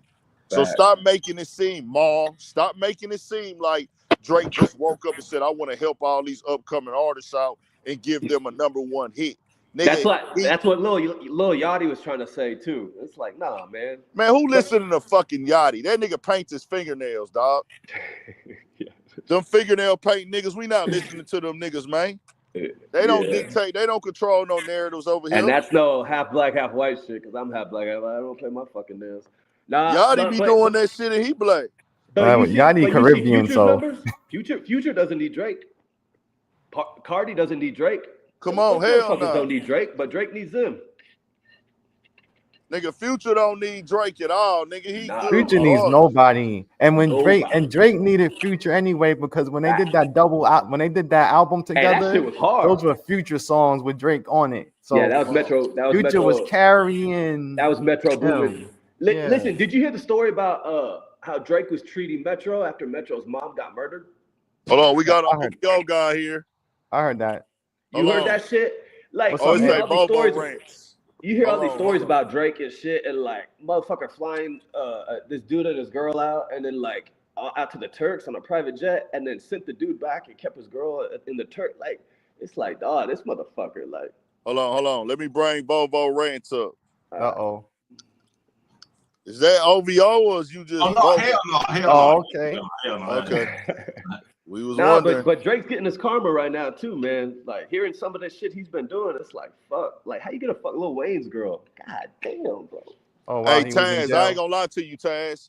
Taz say I need Drake for views. I really don't get a lot of views when I cover Drake like that, bro. It really don't, because it's oversaturated. But I know that the supporters, they want to be updated on the latest, but Drake don't really move the needle like that all the time. Like for me, like just keeping it a band. Yeah. FBA videos moving the needle though. I can see them views is rocking. Yeah, some of them do, some of them don't. But the one right now though, the Melly Mel one. See that the thing is that the FBA videos, they get more interactions. The views don't go just dumb all the time. Sometimes they do, sometimes they don't. But really, they gonna get the most like comments and shit. Because people feel a way about it, so they gonna type something. Everybody that watch it, they gonna type something. Hey, and do you think it's different? Cause I grew up in LA, half black, half white, and like honestly, like LA cats don't mix, like black dudes don't mix with Mexicans or Puerto Ricans. But I guess in New York, is it different? You say what? Is New York different? Oh, I'm not in New York. But you talking about over here with black and brown? Yeah, I grew up in LA and like they didn't mix like dude, at all. Black and brown over here. Yeah. Of course, there's no black and brown over here. No, man, everybody got their own section. But what Fat Joe is saying in New York is different. Like they do fuck with each other. I'm like, man, no, they don't. No, all because some Dominican guy own a store or whatever don't make him my best friend.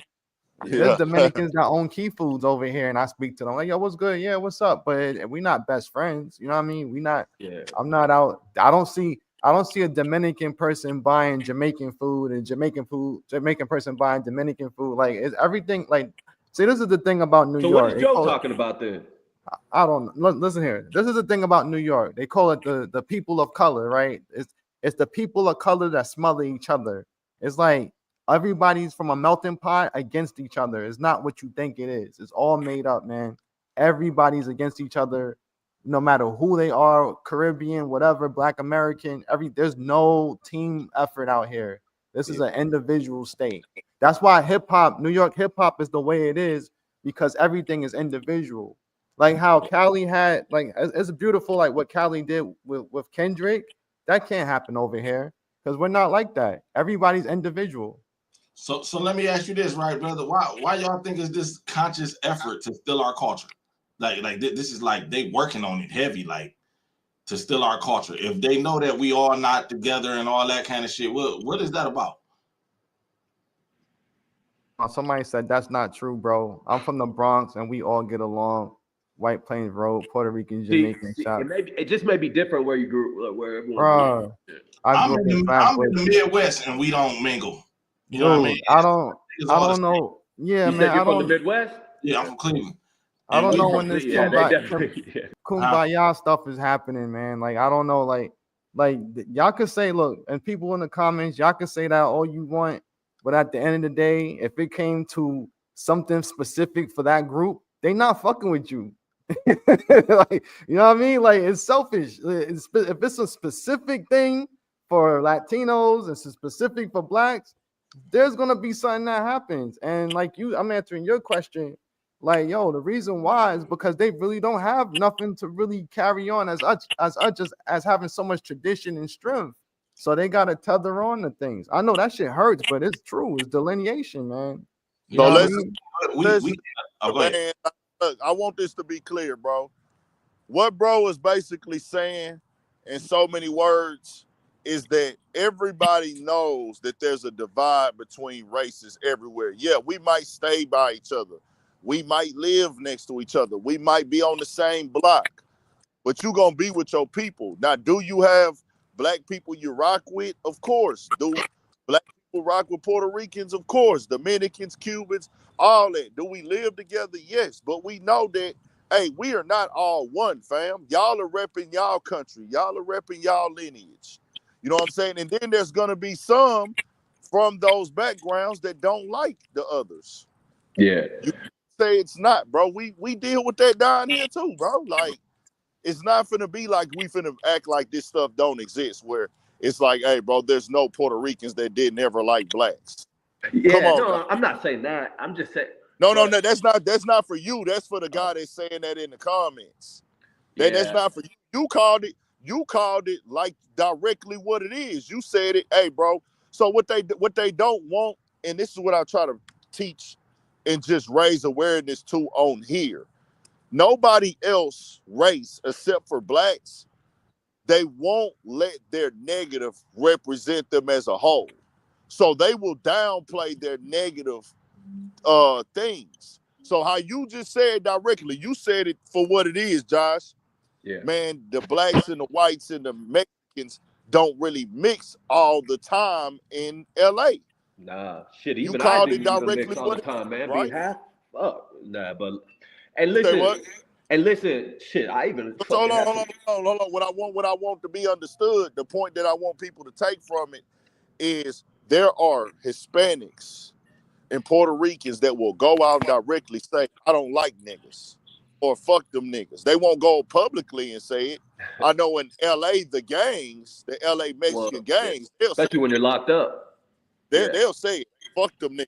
They just straight up say it, like fuck niggas, fuck niggas. They even got the one dude going viral right now in LA for getting on the platform, getting on Instagram Live, and they saying nigga killer, like fuck niggas, fuck niggas. So we know that it's a thing, bro, and we understand that, but y'all can't come tell us that it's not like that when we know it's common for a lot of y'all people, not all of y'all, but it's common for y'all to not like black people, bro. So It, that's just all bro was saying. it's a part of the culture. It's a part of their culture. It's deeper than just rap. It's a part of their culture. They learn that shit in the home. That's taught in the home. Their mothers, fathers, grandmothers are anti-black. It's A deeper than hundred. rap. When we saying Nori Martinez, she was a politician in LA. She was a city councilwoman. And she up there calling black people monkeys and sitting around talking about how she gonna undermine her black constituents. That's outrageous. That's outrageous. So it's deeper than just the gang culture or the rap or whatever they doing. That's their culture. They bring that from their homelands. Hey, you know I live in I have a house in Dorado Beach, Puerto Rico, right? I live out there a couple months out of the year. Now, one of them motherfuckers over there says nigga. I'm sorry. Like they just don't. Do you have an issue with Joe saying that shit? I'll be real with you. He been doing it for so long. You got Well, used what to he it, huh? just did recently, well, yeah, well, that's the thing, right? And this is me just being honest, bro. Like, I don't sit up here and sugarcoat it. Yeah. I'm in Houston. A lot of people don't know it's more Hispanics in Houston than blacks. Facts. Way more Hispanics in Houston than blacks, bro. Way more. So, like, I mean, a little Hispanic girl I've after grew that Super Bowl. up, like, all of our certain hoods in Houston as kids were more black than Hispanic, but certain hoods you had a mix. So I grew up in a mix. I had a lot of Mexican homeboys, and they said nigga because they grew up with us. So I don't trip with them. So I don't even be pushing the line of like, well, Fat Joe can't say it. But hearing how he moved recently on Alpha, it's like, well, hold on now. It sounds different him saying that shit, huh? Black supremacists. Yeah, Foundational broke niggas. Like yeah. When I live in Puerto Rico 3 months out of the year, and none of the motherfuckers say that shit to me. Could I say this to that point? You know, I'm in the Midwest. You know what I mean? A lot of Latinos just starting to come to the Midwest. They was around growing up, but not really. That shit is cringy, and it's been cringy. Yeah. Fat Joe been having to answer for the last 30 years. He been having to prove he black enough and answer black questions and all that. We ain't really feeling that though. And it ain't the fact like, can he say it? Anybody can say anything. But should he be saying it? Is he a nigga? Puerto Ricans ain't niggas. Period. Thank you. That's why I was saying the motherfuckers don't call me that down there. Because they know their culture. They immersed in their culture. Yeah. And for Puerto Ricans to say the N-word, that's not their culture. Yeah, it's just not. But the brother said that he was in Houston, right? And he said that it's a mix, right? And he said it's more of them. You would think that blacks will be acting like Mexicans. It's more of them. They're the dominant ones. They're the majority. But they obsessed with our culture. It could be they don't even have to grow up around us. I've seen a video where it was all Mexicans, and they said it ain't really no black people in that city. And they talking about nigga, the nigga. He hangs out with niggers. Yeah, nah. That's weirdo shit. Yeah, no, it is. Listen. I'm in Park City, Utah right now, man, and all my friends, you know, I hang out with the mixed crowd, and nah, nobody's saying nigga to me because I don't know. It just sounds different, and especially with Fat Joe right now. Non-blacks say nigga more than black people. Shit, not around me. Fuck that shit.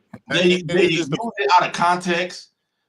Nah, it's a respect thing because honestly, bro, I want this part to be.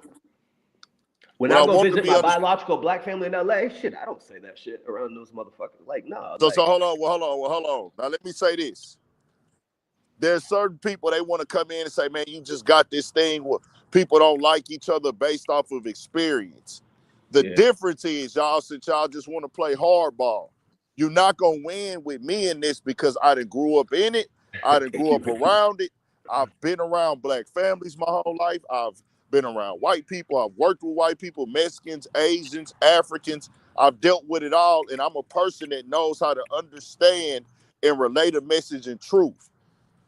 When a black person has an issue with somebody from another race, it's not based on their skin color. It's not based on their background or what the white man taught them.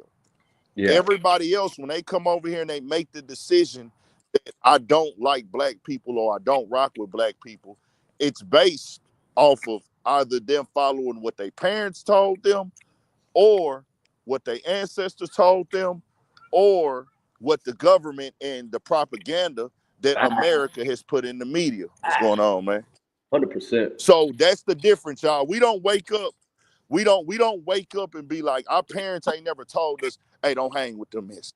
Don't hang with them Asians. There, you won't find videos of anything where a group of grown adult black men are targeting and yelling racial terms to any other race.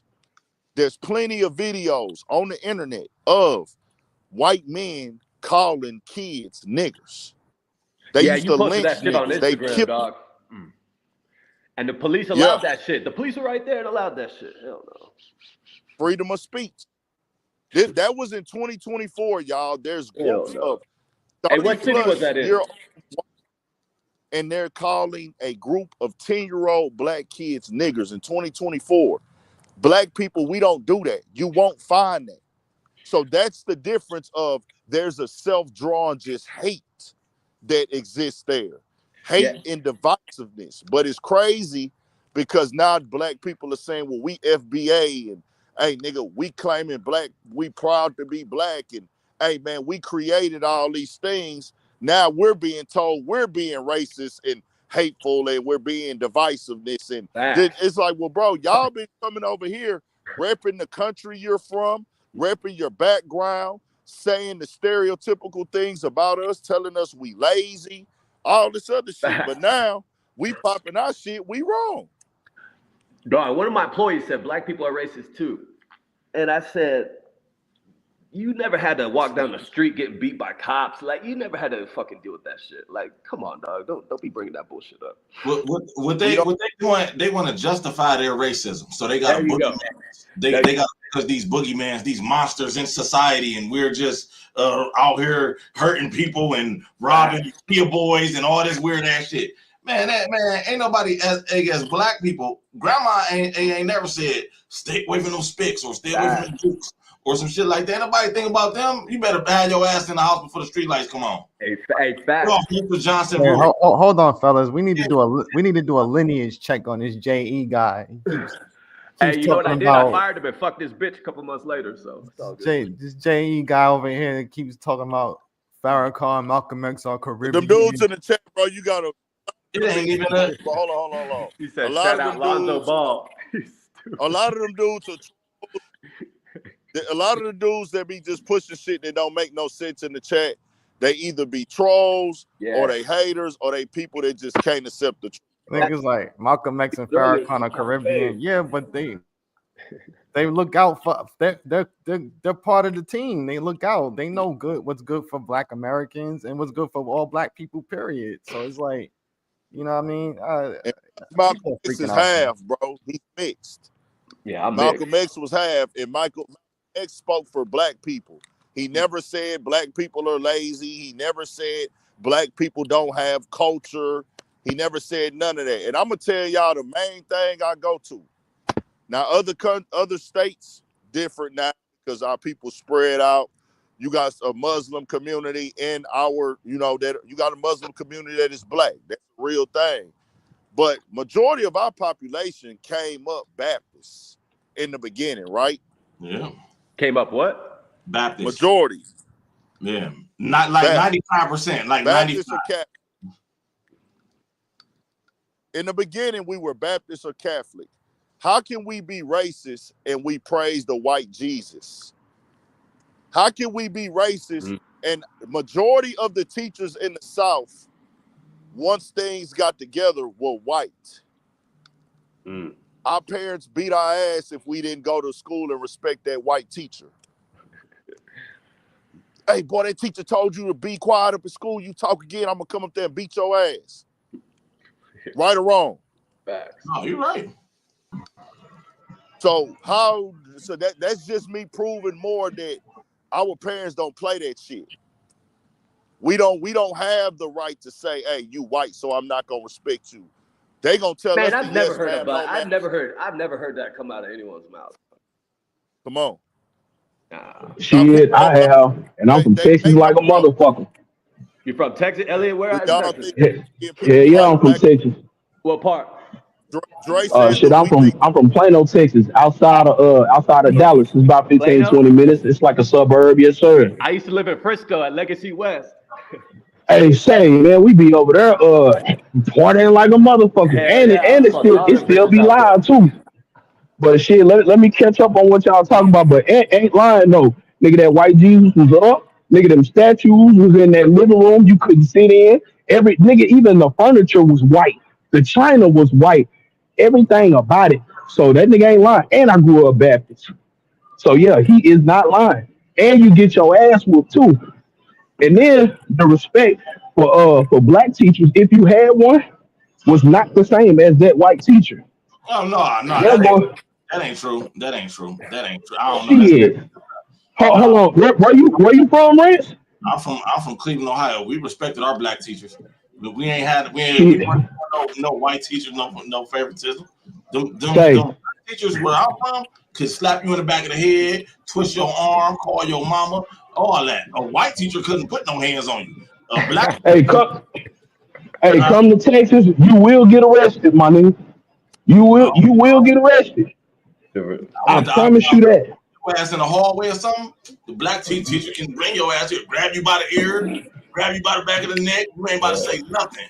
Yeah. Hold on. What year was this? Because Texas Jim Crow State. Hey, listen. I'm talking about how old do I look? I'm only 38, so I'm talking about 90s, late 90s, early 2000s. Your ass in the class. Cause see, my mama a teacher, and I'll see the black parents come at her the way they wouldn't even come at no white teacher. So that validate as a whole. I don't know for anywhere else, but in the South, from fucking Texas to Virginia, I ain't seen it. Hey, in LA, I saw teachers beat the shit out of a couple students. So it just depends. No, Niggas used to get the paddles in okay. elementary. Nigga used to get the paddles and the whips in elementary as a kid, nigga. But man, once a nigga got older, that shit went out. Nigga, teacher couldn't touch you. What bro was saying is that it's a just instilled understanding in Texas, whereas like, hey, that white is just a thing of authority in some type of like organization. Like if it's inside type of an establishment, when you in an establishment that you gotta go to, the white is symbolic to authority. And people just generally don't show the black people there the same amount of respect. I don't know. I don't know. That's just how it is, bro. Like, and that ain't even just niggas doing it. It be everybody that move like that. They'll sit back and let they'll get a little bit, they'll take a little bit more from the white person, unless they Hey, just jump out there and just I don't know. say, Maybe I went to. I grew up in the red line segregated neighborhood, so we was red lined over here. We was, you know what I mean. I still live here now to this day. You know what I'm saying. I grew up in the hood, and most of our teachers were black. So the white teachers, they wasn't putting no hands on no nigga and no shit like that. Now they'll bark on you and all that. They had the same authority, and you had to give them the same respect. But the black teachers, they used to be popping us on. Like I ain't saying like they'll beat your ass or nothing, but they'll be get the fucking class. Not get the fucking class, but get your tail in class. Get your doing this hard. D Money in the chat I would said his have. mom gave him permission in the 3rd grade for the teacher to whoop his ass. so now I Hey, know what and bro. hey, hey, and while you bullshitting, she would take me outside, whip my ass, and I had to go sit back in class too. No bullshit. And what people got to know is everything is not gonna be 100% the same for everybody in Yeah, every. it's different in different places. But we speaking to common understanding with a lot of shit, bro. We just speaking to simple common understanding and common concepts, bro. They Culture, trying to act in New culture. York that they trying to act like New York that black and Puerto Rican is the same. If that was the case, blacks Puerto Ricans would call themselves black, bro. Yeah, nah, They yeah. wouldn't be having nicknames for niggas. They wouldn't call them the blacks and No, I want to things chime in like on that. And like, yo, like honestly, man, I read Robert Greene, Powers and Laws, all that, bro. This world is ruled by prison politics, bro. It's ruled by prison politics, B. Like that's the only way this shit is ran. Prison politics. come on. You can't You right? somewhere, bro, and y'all pulling up and y'all got 15 Puerto Ricans with y'all, but hey man, us as blacks, we all the same, and your crew is full of Puerto Ricans. Like you can't say that, bro. And they know that, bro. They know that they got a history of black and Puerto Rican violence and Cuban and black and Dominican violence, bro. They know that. They know that niggas see them as different. My thing is this: how I kill that conversation. I ask them simply. They done spazzed on me, called me all types of names, all types of shit. What did you bring from the island of Puerto Rico that we celebrate in hip hop? Because we can go back and trace the James Brown. We can trace the Nicholas Brothers. We can trace our music all the way back from when we was in the plantation, singing to God, talking about swing low, sweet chariot, bring me home. That type of shit. We could trace our music back to the plantation. Now you should be able to trace it back to the island of Puerto Rico. What do you celebrate in hip hop? Dog, I've been living there 3 to 6 months out of the year for the last 4 years, dog, and they don't have any of that shit. There's no break dancing. Those motherfuckers don't like me. I live in a part where it's like all American, but like, nah, the motherfuckers don't like me. I don't like them, and we we keep it cool. But And nah, I'll there's none of say that this, bullshit. That's why I have a hard time with Joe saying all that bullshit. and I do want to address too with Mele that, hey, bro, and a lot of people from New York, they just so prideful with the hip hop stuff. And I get it, bro. I get it. Ain't nobody trying to take the understanding and creation of this thing that we call hip hop from New York. But what we saying is things that make up hip hop predate what went on Facts, in the Dre. Bronx in the 70s. That's it. Breakdancing. Niggas It's on camera, bro. You can't say you invented something when a nigga is on camera doing it in the 1940s.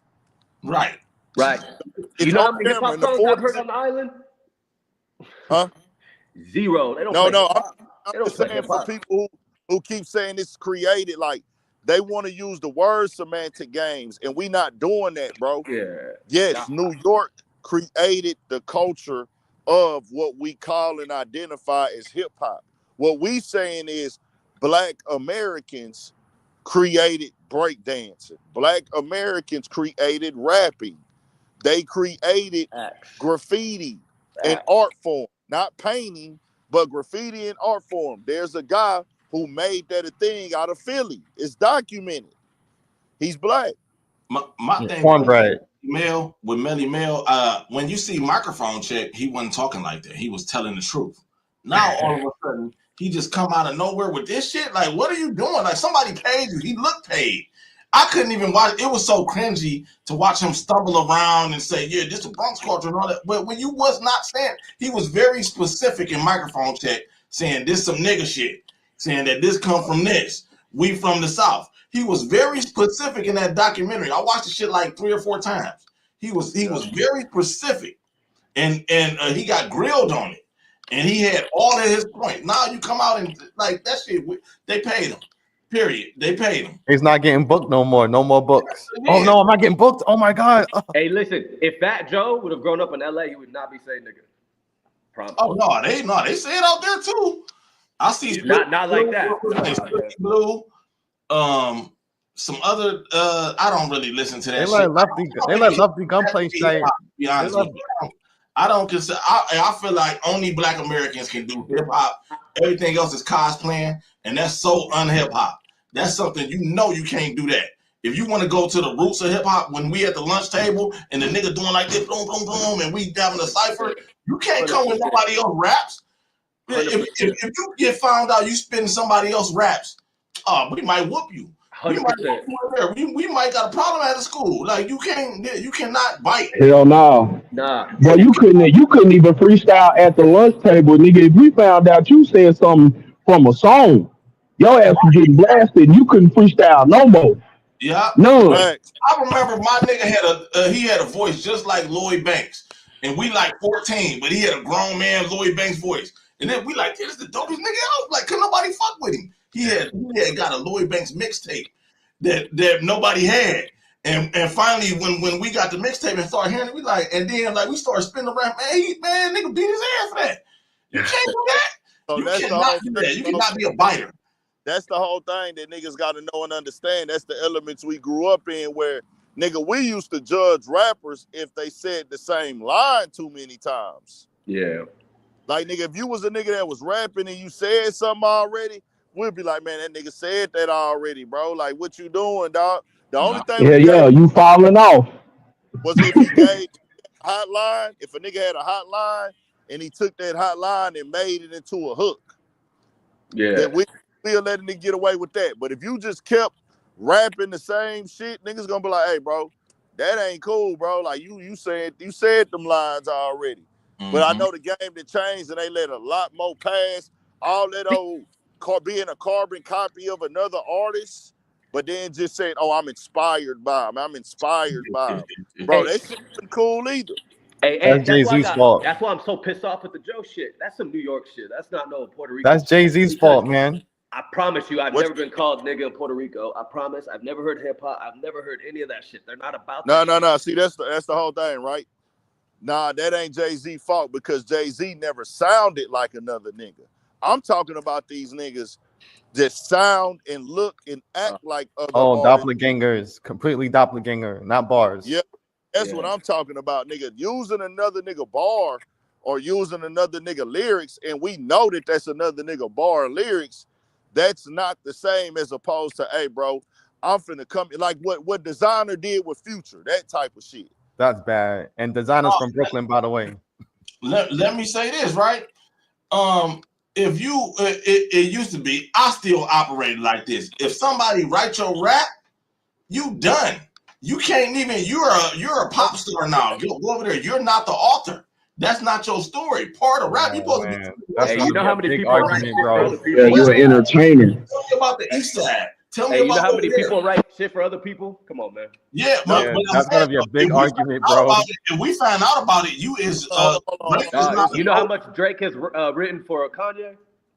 Well, Well, hold on. nobody puts Kanye as like one of the best rappers ever. He's an artist. Snoop had ghostwriters too. I don't know. You want to do this discussion? Everybody has I ghostwriters. don't know. You want to do this? Hold on. Now let's keep it so we don't get all over the place. Even Tupac's song, was it Trapped? Oh, I forgot the first song he had. It was written by somebody else. Hold on. Hey, Jonathan Martinez in the chat. Don't do this. Let's not get all. Hold on. Let's not get all over the place because everybody gonna start blurting stuff out. Yeah, my bad. There's levels and layers to having ghostwriters or help. A ghostwriter and a person that's just carbon copying shit is different than a nigga giving you some bars, helping you with bars, or giving you a hook. We're specifically talking about, hey fam, I went in there and I rapped the verse for a nigga and he came in and just re-rapped the whole verse right after me.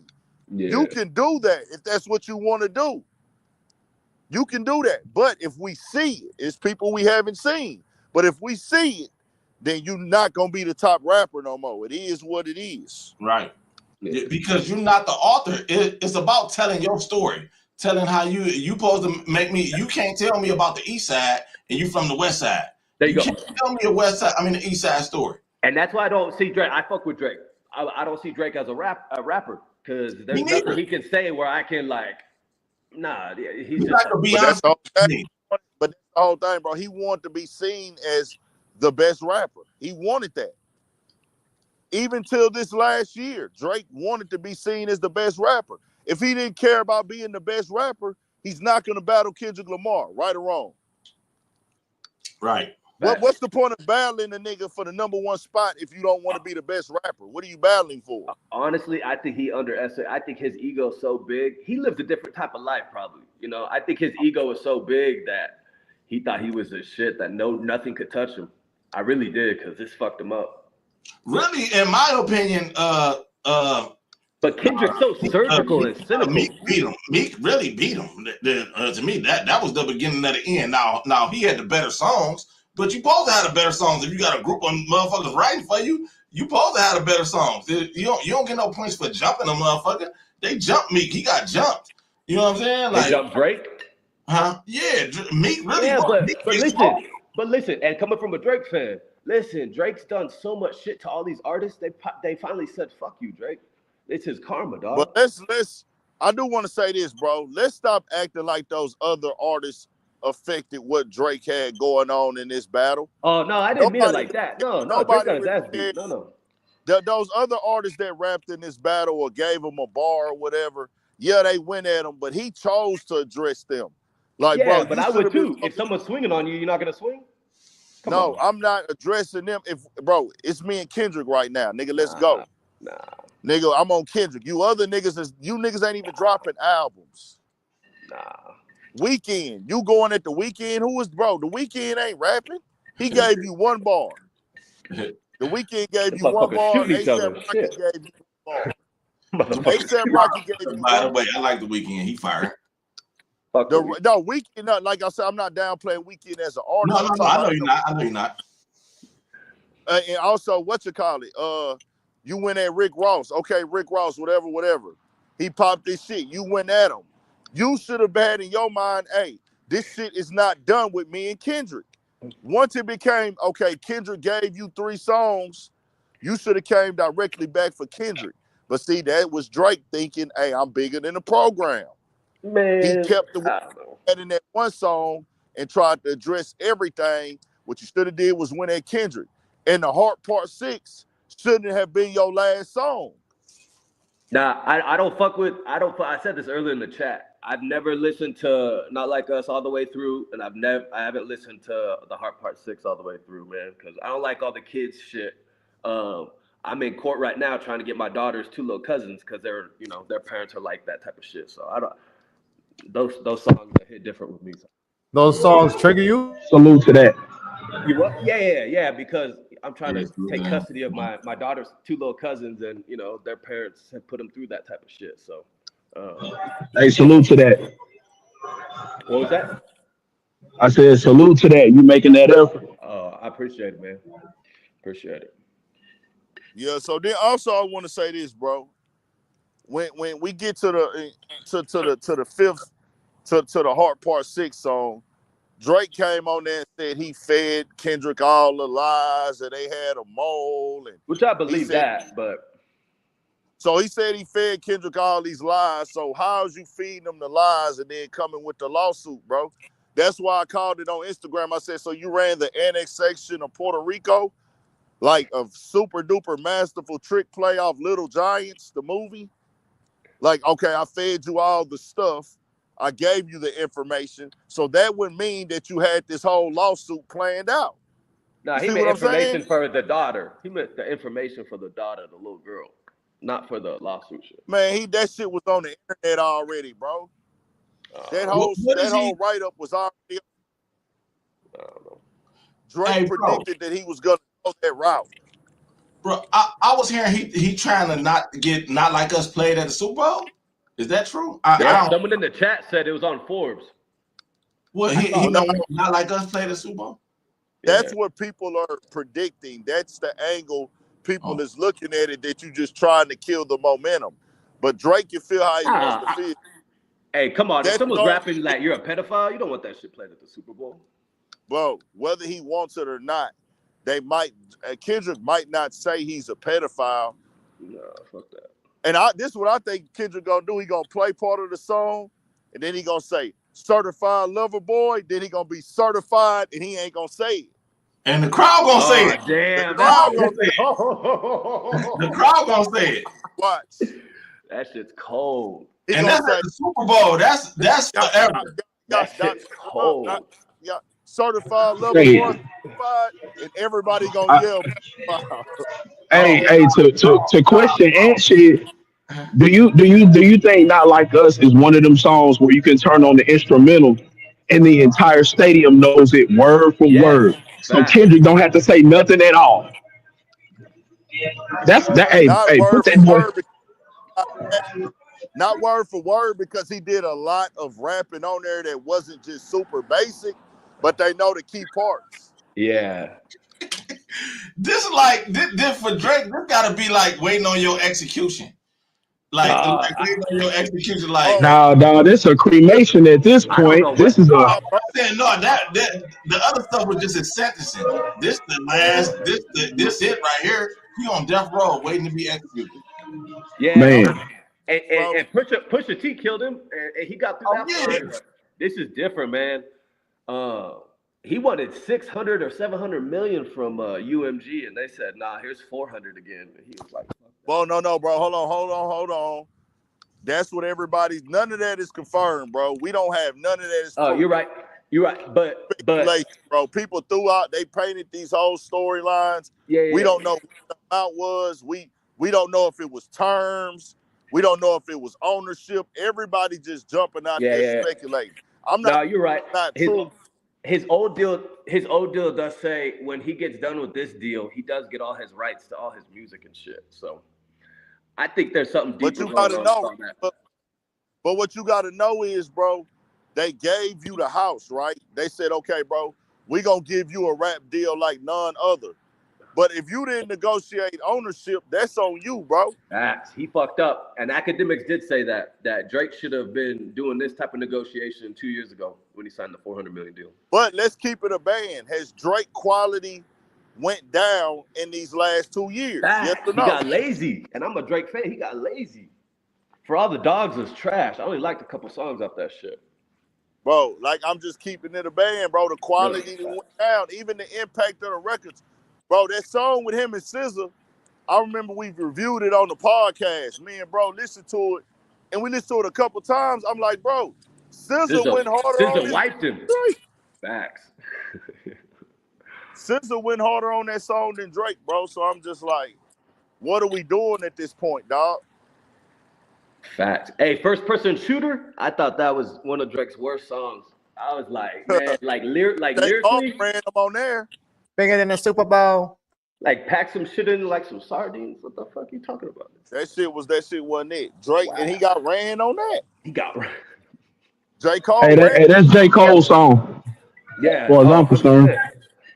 100%. And I do want to say this, whereas all I'm saying is with the music for Drake, and he knows it himself, and it's not 1,000% his fault. The game is in a different place with the attention span. But he hasn't had one of them God's plans and them type of records in a long time, or Hotline Bling. And Facts. those type of records is the reason you get a $400 million deal. Yep. So the way that you get another extended deal is you come with one of those big massives that are undeniable. Yeah, you still killing the streaming charts. You still streaming the Yeah, most.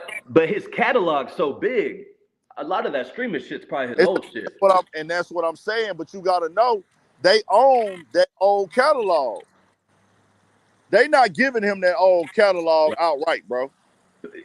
So it says that he gets, after this deal, he gets his music, and all he has on his contract is one more album, and that was supposed to be the Party Next Door and Drake album to get out of his contract for the 400 mil. He not gonna go independent though. I heard y'all talking about that earlier. So it I was don't a. think I they don't want know him if to go y'all. independent. Hey, but I mean, I heard somebody saying it earlier, and I don't know if it was a topic of debate. I was just throwing in my 2 cents on it. But yeah, I don't see him doing that. It was an episode of My Expert Opinion where Yeah, it was like SO. I, Yeah, I saw that, and they said Drake would make more money independent, but it's way more work. He'd have to nah, do. no, I'm talking about the part where SO and Heineken was like, yeah, we had Drake's early work, like Replacement Girl, shit like that. And they said like 5 or 6 dudes came up, like old white men approached Def Jam first. It was like, we got our guy, not a guy, not Drake, not Aubrey Graham. He said our guy. So for him to go independent, he would separate himself from the engine that propelled him to be who he is. Because just like y'all was talking about, he didn't really have this big of an audience until him and Future did that motherfucking mixtape, Digital Dad, Six Rings, all that shit. Yeah. He wouldn't have had the audience that he had. He had them females like y'all was saying earlier. But then real niggas picked up on him because, oh shit, he got a mixtape with Future. So then he grew after that. Now, question: did he get his big deal after or before that mixtape? No. Oh, after, way after. The Hold mixtape was on. No, years ago. hold on. Let me back that up. He had He niggas. had Her Loss after He with been had 21. niggas on. He was already working with niggas and working with the hottest singles, jumping on the hottest singles. He already had the shit with Wayne and all that, and then he had already had that. If you read this, it's too late. Yeah, that's true. Drake was he was already that guy before that. You know what I'm saying? The battle brought the masculinity in. Honestly, I mean, let's keep it about. Nah, No, no, the Drake was future. sorry before that, man. The The, last 2 years has been no, no. mid, man. But what I'm saying is the future project, the That too. mixtape, the future mixtape. What it did was it gave him a breath of fresh air. This Facts. is what he does with the artists when he gets with these Facts. guys and does projects or Yep. tapes. He It's did that just, with hey, Central bro. C. He did that with Central C. He did that with Lil Baby, honestly. He did it with 21 Savage when they did Yep. the album together. Yep. That shit was hard though. This is a breath of fresh air. Like, hey, bro, it's something for me to get a new moment. I keep creating new moments, but those moments don't last that long Right. no more. They used to. They used to last way longer, but they don't last as long as they used to no more. And like I say, that's not his fault. That's just where the game is at now, where Right. these moments are not going to last as long. But And you know where But his tape before it was with Lil did Durk. it elevate him the same way though? Did Young Money elevate him the same way like Nah. Future did when he put out that tape? Nah.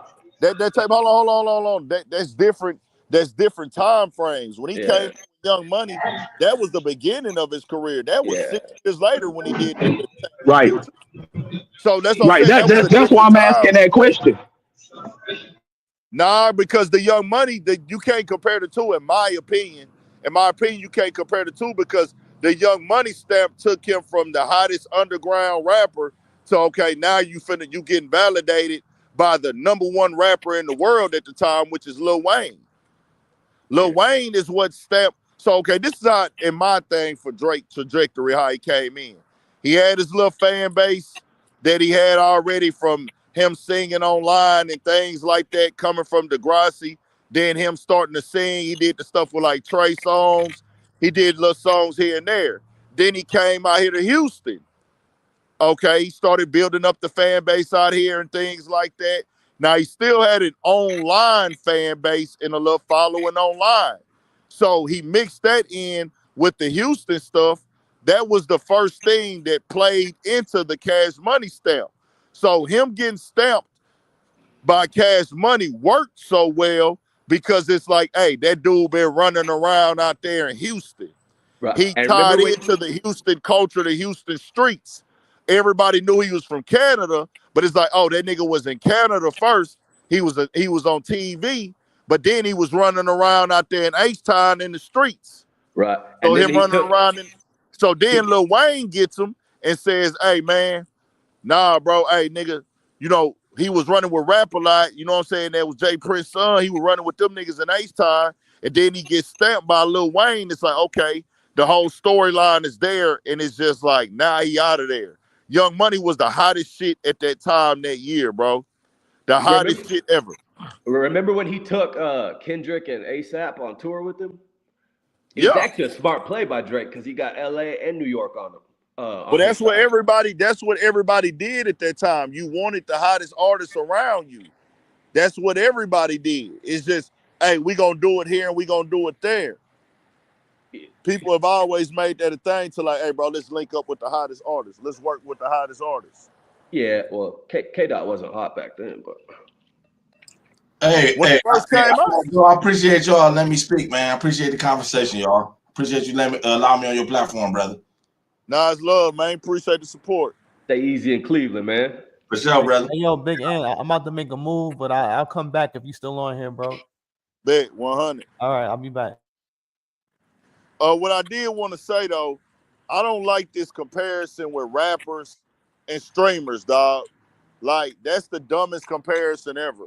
What do you mean? Like they've been pushing that stupid ass narrative online. I seen academics even kind of trying to do it a little bit at one point. It makes entirely no sense, bro. What did We he don't say? have, because I'm a streamer.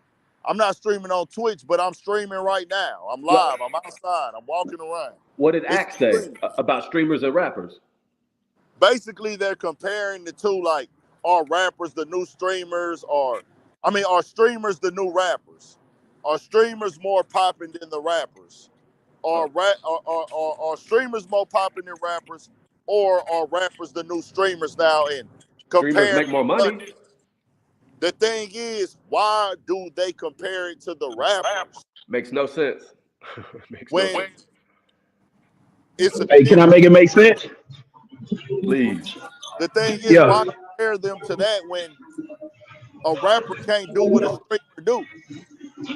Oh, right, but that's not the purpose of a streamer. I think the purpose of a streamer is to be the new DJ, to be the new A&R. Back in the day, it used to be the DJ to get the content out for the rapper. Then it used to be the A&R. Then it went back to the DJ because they figured out they didn't need the A&R. Now it's the streamer. If a streamer plays a rapper you don't know, that's basically doing the same shit. So I think they feel responsible for the careers, whether they go up or down. I'm not agreeing with it, but I'm just trying to make it make sense. But Yeah, that's what that I'm makes saying. sense. That's not. You're not rapping. What you saying is 1,000% correct. So why are we getting compared? Why are people comparing the rappers to the streamers when they're not doing the art? They're critiquing the art.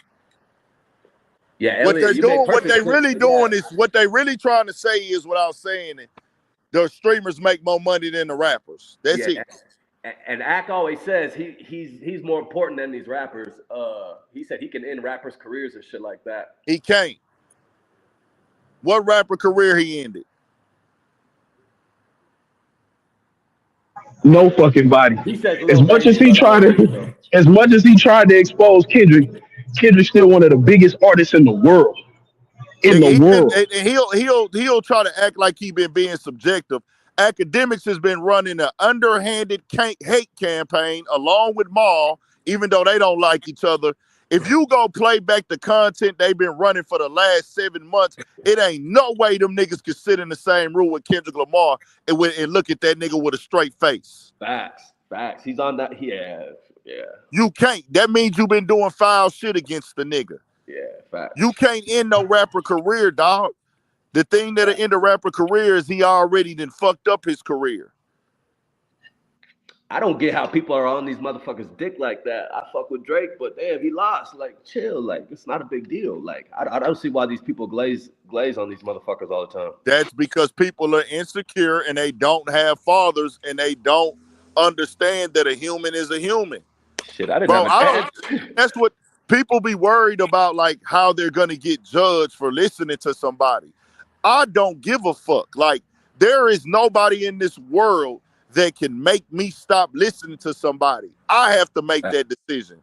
But people, they rather push a false narrative or lie or fight the truth because they don't want to be viewed at and judged by listening to a certain rapper. They feel like, man, if I'm listening to this certain rapper, man, people gonna laugh at me. They gonna judge me. They gonna make fun of me. You know what I'm saying? Yeah, okay. And I'm not built like that, so I don't even think like that, you know? So I don't give a fuck what Academics had a very, he always gonna make a bunch of money. He always gonna have a big following, but he did a lot of stuff in these last 6 months that make him look real crazy. Like Kendrick Lamar told him, dog, he compromised. Oh, 100%. I don't listen to Ack anymore. Nah, the last few months have been like, I just can't fuck with it, man. I can't fuck with it. And then everything goes back to Drake and Kendrick. I'm like, man, there's other shit going on in the world. Like, fuck. You can't call a nigga. You can't call somebody a groupie when they willing to say that a person lost the battle, bro. Dog can be a fan of somebody, bro. He said he a fan of the man music, but he said the man lost. You can't pay Maul right now to say Drake lost the battle. That's a groupie. Say, is Maul gonna have to walk back that shit where he said that Drake is gonna make the biggest power move of 2025 now since he dropped the lawsuit, because that nigga did say that bullshit. He doesn't have to walk it back down. It's just you see what type of nigga he is. Drake is not going after Kendrick again. I promise you that shit. Let me tell you this. He's not gonna walk that shit back down. You wanna know why he's not gonna walk it back down? Because he already made his mind up, he's gonna die on that hill. Yeah. When you're not 1,000 with yourself and you have some type of fake, like weird connection of loyalty to somebody, you can never be truthful. So when you put yourself in that predicament, you have to stand on the idiotic shit you saying and doing. And that's what he's done to himself, where he's not gonna walk it back down and say, hey, bro, you know what, dog? Y'all are right. Because this is no longer a power move for the industry. This is a defamation suit. This ain't for the industry now. This is personal. Hey, listen, Drake better be careful going at UMG like this. Oh, man. Drake better be careful. Shout out to Jeff Guapo. He said, nobody says I'm done listening to such and such because academics made a point. Facts. That's 100% right. Career. He might have made you look bad or embarrassed you for a day or two, but it ain't no, hey, bro, I'm not gonna listen to that nigga no more. And the dudes that he didn't win at, them dudes' careers was pretty much, if you felt like they stopped listening to it because of what he said, I'm pretty sure their career was already in the gutter or going downhill. Yeah, but why does Drake care what people think about him so bad? Like, yeah, he got his ass beat in this shit. I still listen to him. He wasn't never like that. He's an actor. Nigga was never like that. He was an instrumental part of a grand scheme of a label to make money. Kendrick battled. Kendrick got a pen. That nigga's an artist. Drake is an entertainer. When he got into rapper, MC business, you seen what happened to him. Nigga got his ass routed. That's like looking at a. I do. That's like looking at a. Man. I do Kendrick. That's like looking at that's like niggas saying Ja Rule beat 50. Ja Rule was one of the biggest artists in the world, Yeah, but he just wasn't as close Drake to Drake was. big. He wasn't I close don't to know, Drake. dog. I don't know. Ja Rule Bro, had the Drake's been nigga running Ja shit for Rule. 15 years, man. Nah, Ja Rule was not close to Don't Drake. nobody, don't nobody use act to stay alive. They pay act to stay alive. They record labels pay act. Yeah. They pay rappers to stay. You got to tell us the rapper who career he slowed down, bro. I'm asking. What rapper career he slowed down? No, you're right. You got to tell us the rapper, bro. You tell us he slowed down rappers' careers. Whose? No, you're right. We asking who? Because he been trying to kill Kendrick for 6 months, dedicated, and it ain't worked. It only got better. This shit makes him look like a clown, though. I Only just got better, fam. He went Dog, he got so say, much hate for Kendrick. He done motherfucking told on say, LeBron James.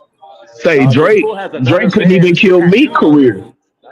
He couldn't kill Meek career because Big Ed, you said in one of your videos, that nigga Meek went away for a little bit, came back, did that Folks Flex freestyle, reminded us who he was. Now we fuck with him again. So if he Nah, we couldn't don't fuck. kill Meek, Meek he gets damn clapped. sure. Yeah, no, Meek dog. gets When Meek clapped did up. that Academics did not freestyle, kill Meek Mill Meek career, gets bro. clapped up by Meek Diddy, Mill, I man. know it. hold on. I know he Meek, didn't. I know he didn't. I no, agree with you. somebody got, hold on. Somebody got that in the comments. Meek Mill quit rapping, bro. Meek Mill stopped doing what he needed to do as an artist. Meek Mill got off the label. Meek Mill stopped rapping. Meek Mill didn't handle the moves. Killing somebody's career is, hey, I'm finna tell the people that you this and you this and you that. Stop messing with you. Woo to woo, and then you just fall off as an artist. Do you Meek think? Mill I was think there's already only one going. person that got their career killed. Ja Rule. I don't see anyone else getting their shit killed by beef. Academics didn't hurt Meek Mill career, bro, at No, yeah, all. no, 100%. No, I'm talking to the dudes in the chat. Y'all think he did because he's saying disrespectful shit. He's saying disrespectful shit, and he runs a hate campaign against Meek Mill.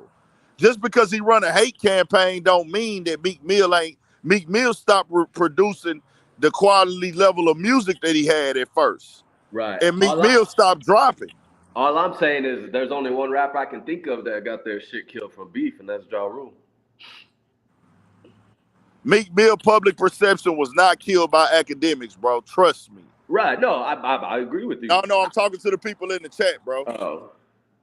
Meek Mill, anything that went left with Meek Mill, he did it to himself. Now, if you somebody that thinks that academic dictates what goes on in the rap game, then that's on you, and I can't convince you no otherwise because you've let yourself believe that. What academics has is an audience. Academics has a big audience and a big following. So he can push a narrative and he can promote you over there. That's why he's in the industry. That's why the industry pays him to promote. But an artist has to kill their own career. They have to do something to hurt their own career. He can't just say, I don't like academics. I mean, I don't like Meek Mill, so stop listening to him. That's not what happened, bro. Meek Mill did a gang of things. The label situation went away. His music didn't hit. If Meek Mill had a hit song, bro, he going up.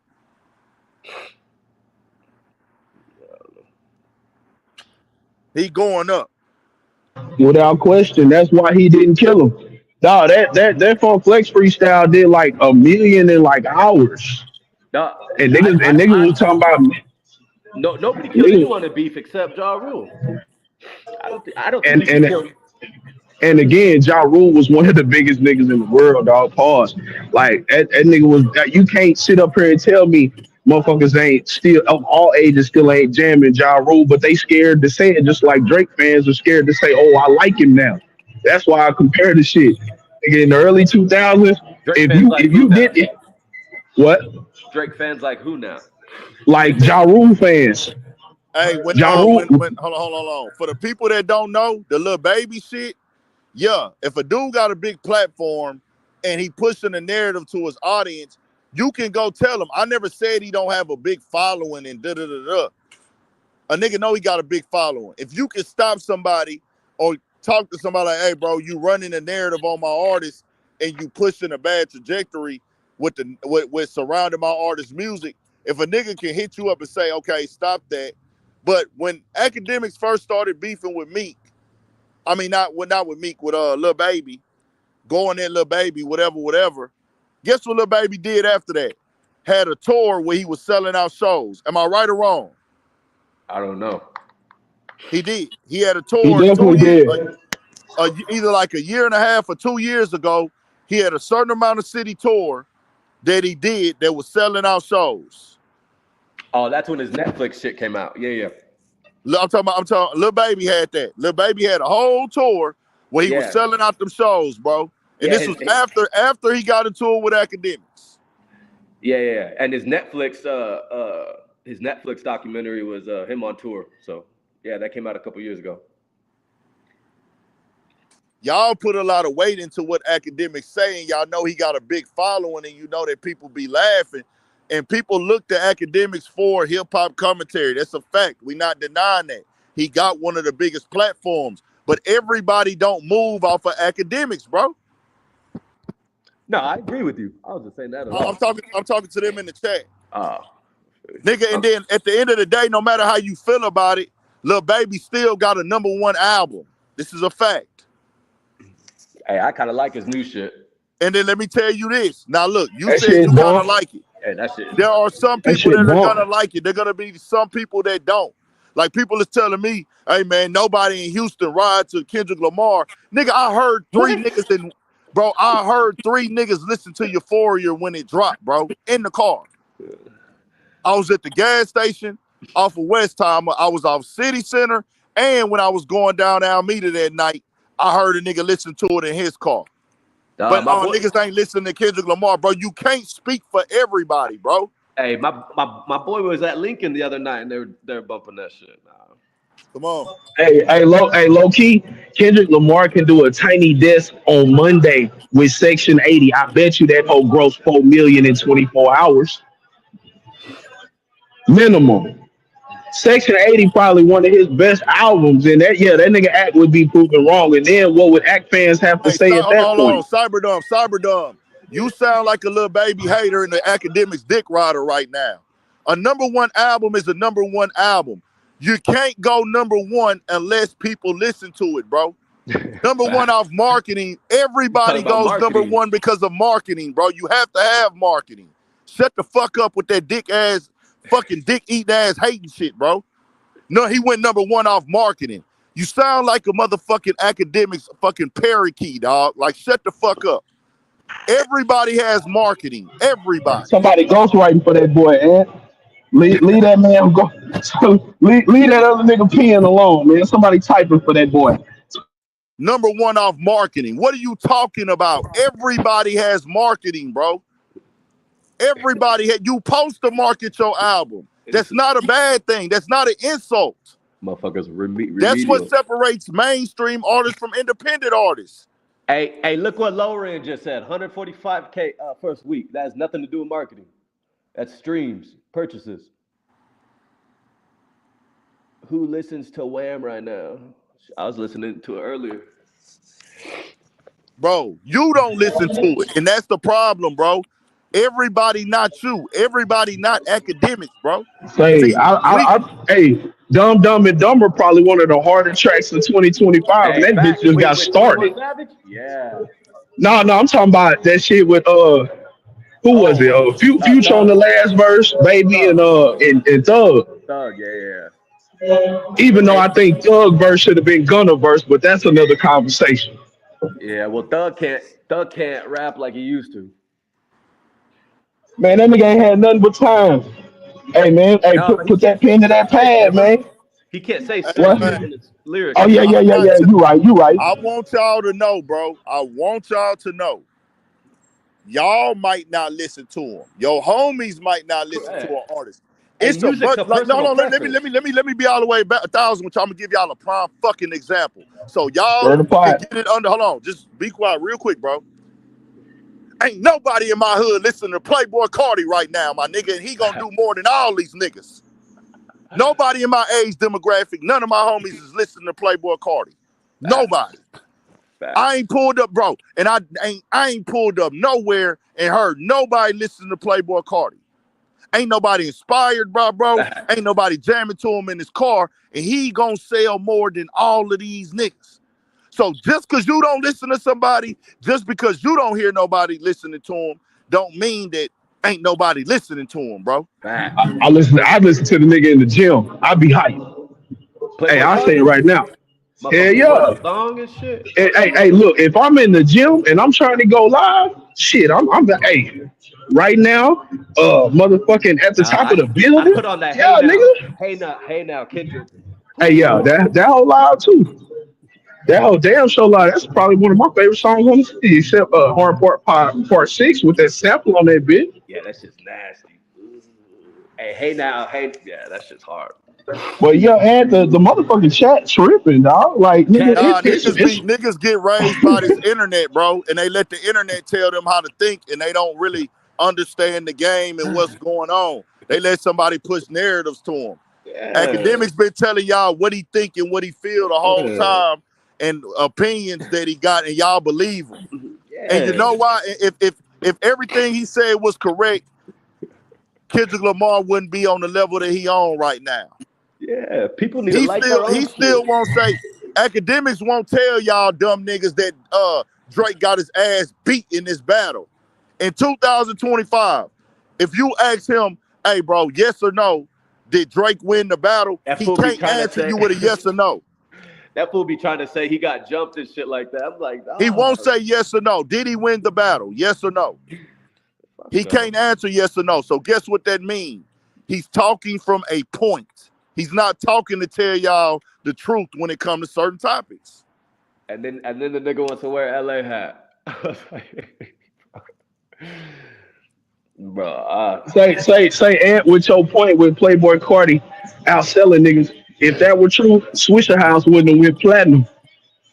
Didn't Say everybody what? ain't know about Swisher? I said, if that's true about Playboy Cardi, Swisher House wouldn't have went platinum the way they did. Come on, Everybody bro. wasn't Talk about it. everybody everybody wasn't on it.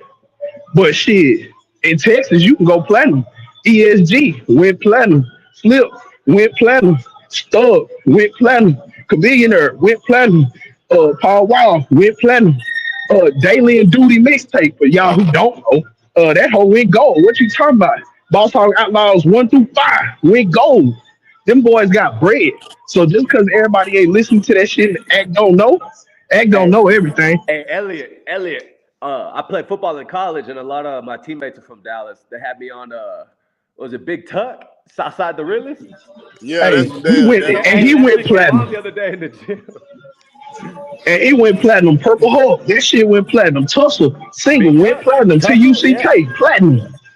And everybody in that chat don't know about them boys, but them boys went platinum, though. It's the big TUCK. Come on, bro. Yeah, These folks Yo, selling out shows and doing tours on the regular, bro. So that's what I be telling people is like, you can't tell me what I'm hearing and not hearing, nigga. Like they was pushing a narrative that you couldn't play Kendrick Lamar, you couldn't play Not Like Us in Houston. But I'm in the spots and I hear it at 3 different spots. The same night that shit got circulated on the blogs, you can't play Not Like Us in Houston. I heard it in 3 different spots. That yeah. same night on a Thursday. Hey, and you know I fuck with Drake, but I'm not a dick rider like all these other motherfuckers, man. Like, and I like Nah, both. I like Kendrick too. bro. And that's the thing, nigga. I don't ride to Kendrick the most. I listen to Detroit niggas. I listen to Money Man. I listen to Future, Kodak Black way more than I listen to Kendrick. don't forget your nigga Babyface Ray, fool. You be That's on what I'm saying. The that. Detroit niggas, all of them. Yeah. I Hey, be on Babyface, Babyface yeah. Ray every day. That's my go-to. So it's like I don't listen to Kendrick. Like, I'm gonna tell the truth. If Kendrick would have got smacked, I would have said Kendrick got smacked. Yeah, but why can't people just be honest? Like, I don't see a big deal in say Drake fucking got his ass beat. Like, shit, I'm still gonna put that on when these bitches come in tonight. Say, dog, niggas want to fit in, dog. Niggas want to Yeah, fit in. but Niggas like want to be a part of the crowd, dog. that's some weirdo type shit. That's a fatherly presence right there. Your father teach you how to be a man and stand on your own 2 feet. It's only a hoe that need a man, and a lot of these niggas is hoes. Not to Yeah. disrespect niggas in the chat, but you might need to check your behavior on the cool because if you doing some shit because another nigga doing some shit, that ain't cool. But if you like the nigga and you standing on your own too, that's cool. But admit Yeah, the nigga lost, dog. but Ellie, Pull you me can't some blame it on bars that. up. I was adopted at 17, dog. But you probably had an uncle, a cousin. You probably had Uh, you had something. It was I was in something. the foster care system, dog. You know, nah. Nah, But it I'm ain't half no. black, half white. I had to learn to stay on my own shit. You feel me? So I grew. But you had to have something put it in your mind to where you can stand on your own too now. Yeah, shit. Some people ain't had none Shit, of it. seen half black, half white in Nickerson Gardens. Shit, that's what it's about. Yeah, I was about to say because the way you on here, I mean, because whether people hate it to admit it or not, if you biracial, nigga, the world gonna make you pick a side. Oh, especially getting locked up and shit. Look, shit, they gonna ask you black or you white? No, man, I'm about right. That 100%. shit don't happen in prison. 100%. Shit. So I changed my life, dog. I was about to say I had a cousin that was locked up in Huntsville. That nigga saw that shit firsthand. That nigga You said said he ain't Huntsville? going back. Hell yeah, Ooh. that nigga said he ain't going back. Fuck that. That nigga seen that shit. I never did that type of shit, but yeah, nah, man. Shit, I me don't know. neither, The and don't world's want weird to. now, man. There's a bunch of fucking weirdos, dog. Hey, but we looking at it, dog. It's a lot of niggas that be on that type of shit, and then they don't even want to admit that they own that type of shit because they want to be different in the same fucking circle as another nigga that's in the same circle as them. So meaning if you in a whole nigga circle, well, I'm less than a whole nigga than he is. What the fuck is that? Facts. Either you are or you not. Yeah, those motherfuckers stay far away from me. But hell yeah, and ain't saying nothing. But on that Dumb and Dumber, that nigga Thug verse should have been replaced by Gunna, and that nigga Future out rapped everybody. Fuck Yeah, Gunner. Future killed that shit. Fuck Gunner. Yeah, That Future nigga killed that. Future, But that nah, this nigga whole Future out thing, right? rapped Good everybody, Hey, you dog. listen to Gunner? Gunna is, bro. Hell They yeah, what the fuck? can't. The thing is, bro. After that video came out, they're not gonna stand next to that dude, bro. It is what it is. Nah, fuck that nigga. It just is what it is. I'm just keeping it a band. What Like video? Gunna, that's what people ain't realizing. Like, and that's the same thing with his fans. What Like video? his fans saying, "Oh man, they hating on Gunna." No, they're not hating on Gunna. They have a reason. Yeah. He He said did YSL's something a to them, gang. huh? He said YSL's a gang. And when you do that in real life, y'all, the person that you say that on, that it affects, they're not gonna fuck with you anymore. Y'all need to face reality. Facts. That And if that you went fuck with that viral. nigga, It then I went can't fuck with you. Yeah. and just know that, and just know that, bro. Like, this is not a personal. It's not a. It is personal, but it's business. As in, hey, fam, I can't look at you the same and treat you the same after I saw this video. Yeah. After my first and last name were mentioned, and then you said yes, ma'am. See, in Gunner's plea deal was taking a stance. The way that it's worded was a way of, I'm just a rapper on the label, Yeah, nah, fuck. and I know that they did crime. I know that they were violent. I know that they But what's were that called? gang. What's that called? That's called snitching. Exactly.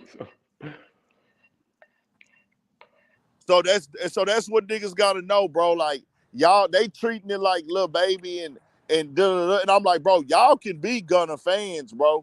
You just can't be mad at them for their reason for being mad at them. Because what if somebody you consider a brother did you like that? Fact. And I've had family members. And everything you said is fact. And I can't separate the two. But shit, if it's good music, it's good music. But do I And to trust each the their nigga? own. Fuck no. And Yep. to each their own. You feel me? Like I ain't dogging you for like liking Gunna. Like nah, like Nah, that's I his mean, music. unlike a lot of niggas, they won't say, "Oh man, he was wrong for that." They'll take up the nigga for regardless. Nah, hell no, I don't take up for that shit. Now, if you Yeah. putting out good product, you putting out good product. That's the same thing with a lot of Drake fans. Oh, well, he ain't lose the battle, but I can't admit that because I'm a fan. No, dog, you ain't even no real fan because you won't even keep it real with yourself. Do Mom. those people not understand? You can say Drake lost and still listen to Drake. Shit. That nigga took it to court. That nigga took it to legal matters. Hey, What we talking about? that nigga's tripping. What we talking about? That nigga tried to sue and Dog, then did you see dropped him the on? Did you see sue. him on that live stream? That shit was gay as fuck. I Dog. was like, what And the was fuck is and this was nigga doing? hold on. And to the chat. When has Drake ever co-signed academics or showed up to a live stream? Because this man that showed up to three no-namers live streams in person. When is when is he gonna pull up on act? 'Cause I ain't never seen it. If he has, let me know. When he gonna show that man the same love? He letting you know who he is. What he did was he put academics on the push-up song talking at the end or whatever. But bro, he don't really fuck with academics like that. Academics is not his type of nigga. He know, and academics knows that now. He had to accept it now, like, hey, bro, that nigga don't fuck with me. Like he kept lying to himself and whoop-de-whoop. And then it Hey, got to a point, for academics that it was, hey, it ain't the fact that he don't fuck with me or he do fuck with me. It's the fact that I look crazy. So I can't even make it seem like I can't go at him. I can't, because bro, if another rapper lied to academics like that and made them look stupid on the internet, he trying to kill them. yeah. Just know this. Hold on. For y'all niggas that say he ended rappers' careers. Hey, Max Drake, hold on, hold Payton. on, hold on, hold on, Max hold on. Payton, I'm not Mexican. Hold on, real quick. Hold on. Drake disrespected academics worse than Meek Mill and Lil Baby did. Cause he went for he played with your platform, bro. Yeah. He played with your credibility. He manipulated you. They never they never was concerned with just using you like a little tool. Drake played you like, hey nigga, you just my little chess piece, nigga. Yeah. You like my little nigga, I'll just tell you whatever, nigga. You damn near working for me, nigga. I just ain't told you yet. You my little puppet. And academics know that. Yeah. Can he deny what I'm saying? Nah, that's why academics Well, really no, mad now. that nigga a whole bitch. But you speaking from a Black American perspective, dare I say it, the act don't understand that because he not us, and that come with it. Hip No. hop culture is Black American culture. I'll Well, no, take it there. well, no, hold on. He understands it. It's just not Now, in him to not be that low. See, the thing that helps academics is he's willing to go low. Like Charleston White, he's willing to go low. Certain people, Wendy Williams, she was willing to go low. See, yes, it can be a talent to the way you speak on camera. It's dedication and hard work that everybody has to put in. What pushes people up to the next level is how low they're willing to go. And a lot of people, they willing to do things that others ain't willing to do. 1090 Jake is not popping because of he just makes good content. It's a lot of people that make good content. Now, that's subjective. Does he make good content? The way he breaks it down, the stories, getting the facts? Yes. Other people can get the facts as well. It's the basis of what are you doing to get the facts.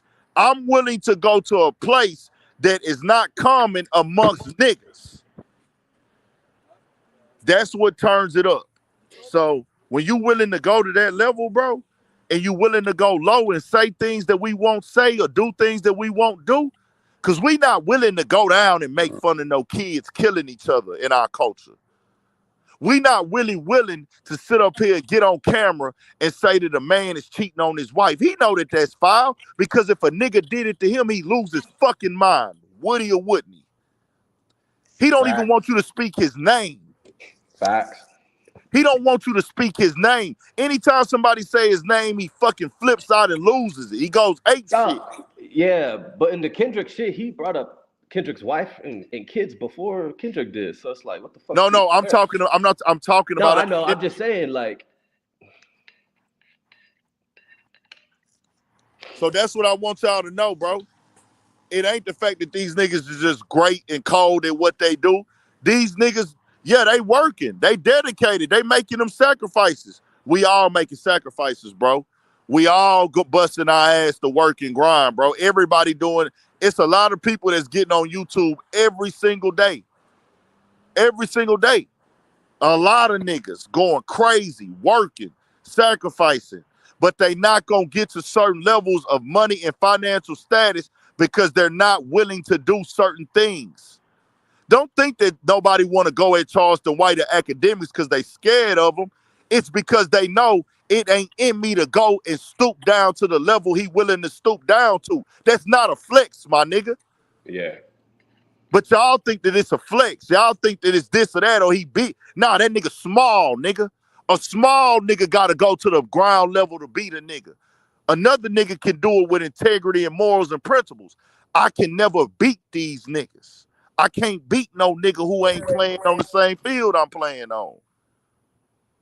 Hey, you So a see lot that? of people got the same mindset. Hey, bro, we not in competition. I'm not in competition with nobody because it's going to get to a point where, hey, bro, that's some hoe shit on the way that I was raised. That's some sucker shit on the, how you going viral? I don't want to go viral like that. Did you Adam see the video 22. of Act hitting that chick in Houston? You say what? Did you see that video of Act hitting that chick in Houston or pushing her? That was in Miami. That was at Oh, the it was in Miami? niggas fresh and fit shit. That's his gal. He just pushed. He didn't hit her though. He just grabbed her. He didn't hit her. He didn't hit her. But y'all be thinking that this is some type of like extracurricular, like these niggas just got this exceptional amount of talent or skill, or these niggas is just, hey man, these guys are just doing this because they so real. Nah, bro. Nah, bro. Ain't nobody scared of these niggas. Niggas just know, hey fam, I can't go to the level that he'll go to. That's why niggas are just avoided. Simple and plain. Facts. Nigga, you got me. Niggas gonna have you beat. If you willing to do anything for money, you always gonna be richer than me. Nigga, I'll never be as rich as Adam 22. Nigga, I ain't never paying another nigga to fuck my wife, nigga. Damn. Woo. Nigga, you went viral for letting the nigga fuck your wife. Nigga, I'll never go viral, nigga. That nigga Jason Love said I had to stretch her out a little bit. She ain't been stretched out in a while. I'll never go viral, nigga, if that's what I gotta do to go Say viral. that That's why I nigga said tell I hit niggas her with my best moves.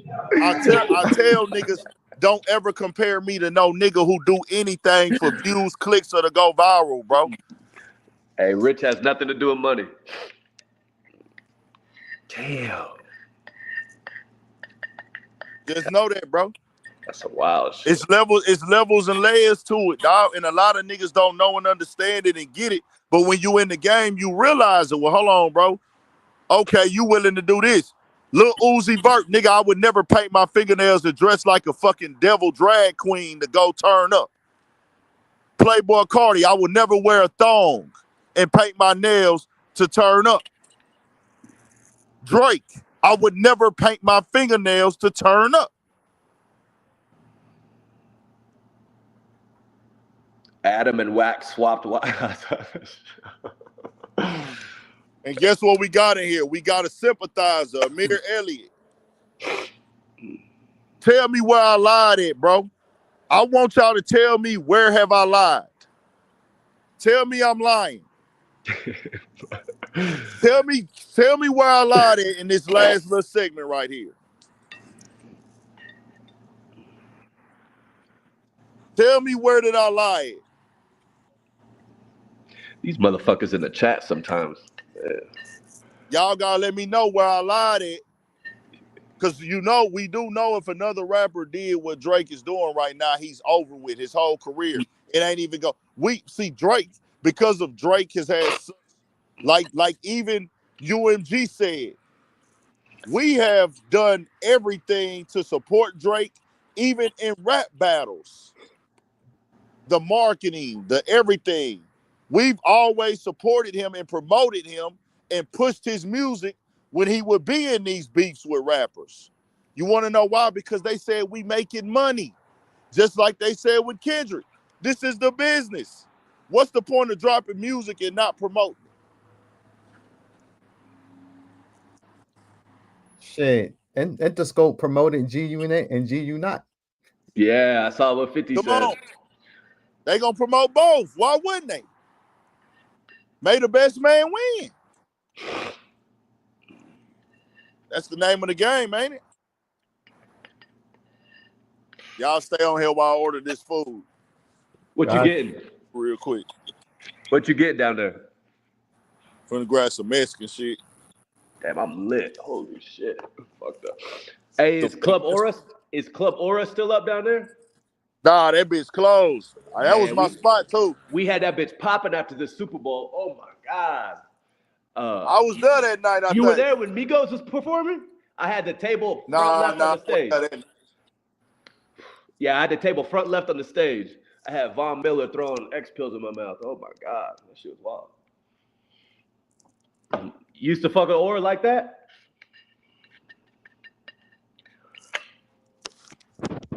That nigga ordering that food.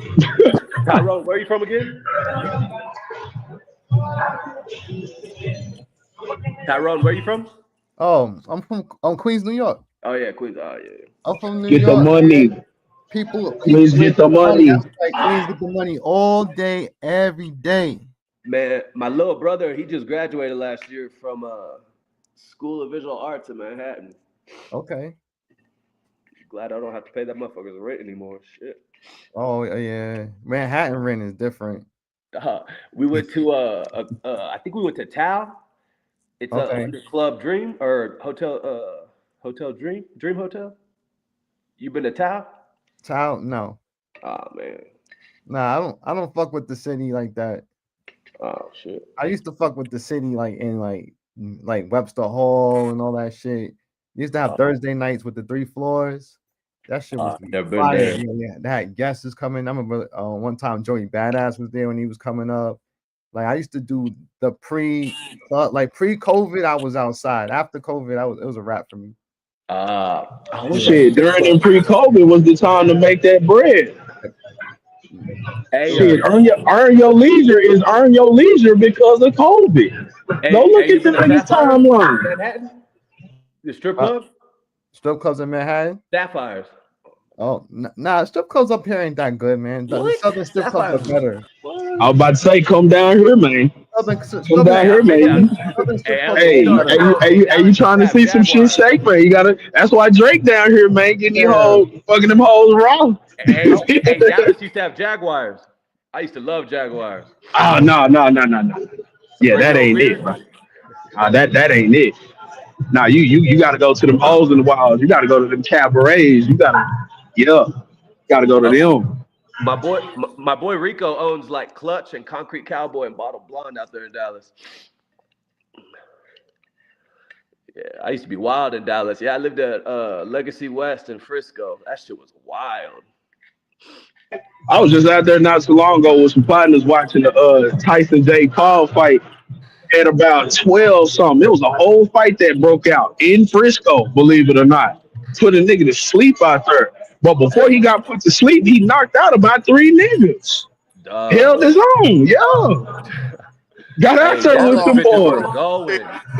Weird shit, bro. Hold Dallas on. bitches were going. Hold on, bro. They said you said some weird shit, bro. What's going on, man? What up?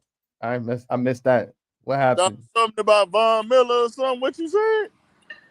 Oh, Von Miller throwing ecstasy and shit around. He's throwing ecstasy to everybody. Allegedly. Hey, I heard you say that, but yeah, I heard it. I skipped right over that. He was giving people vitamins, bro. That was those were over the counter vitamins, bro. Yeah, there you go. Yeah, multivitamins. Yeah. No, that 300K subscribers is on here. Allegedly. Hey, you were there that night? That's crazy. No, I wasn't there. I went after the Super Bowl one night during the Super Bowl, but I don't think it was that night. Oh, it was right after we left the Super Bowl. Went straight there.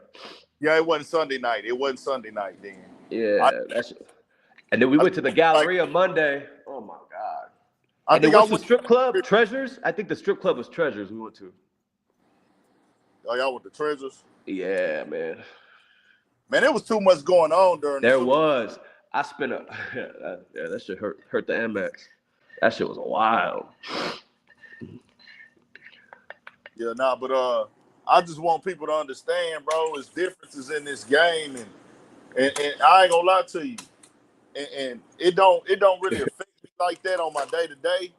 But at times, like when you do media, and I might do a lot of things that people don't agree with or don't like or don't make sense to them, or I might cover stories that people feel I shouldn't cover. But when you it give a bad name for me, cause media already get a bad look, get a bad slack. You already get a bad rep just off of what goes on and what they went on in the past. But when you got people doing certain things now, people start thinking you all the same. Like they think we all on the same type of time. You know what I'm saying? And Chasing for that algorithm money, monetizing. yeah, they think they're like, oh, bro, like you don't, like they don't think that you have no type of real message. They be da da da, and then other people that do weird stuff, they don't like when you not doing weird stuff, and they know that you trying to come different, but they looking at your way is like, well, bro, I don't want to be on no positive stuff. You know what I'm saying? I ain't trying to deliver no message. I'm just trying to run it up. I'm just trying to run it up. You know what I'm saying? They ain't trying to do nothing cool or solid or honorable. They just looking at Yeah, it like, hey man, I'm just doing content, bro. It's just content. It's the yeah. same thing like with hip hop. Hey man, hip hop ain't this, like hip hop ain't got no definition, man. Like, oh, this just something for everybody, bro. Like,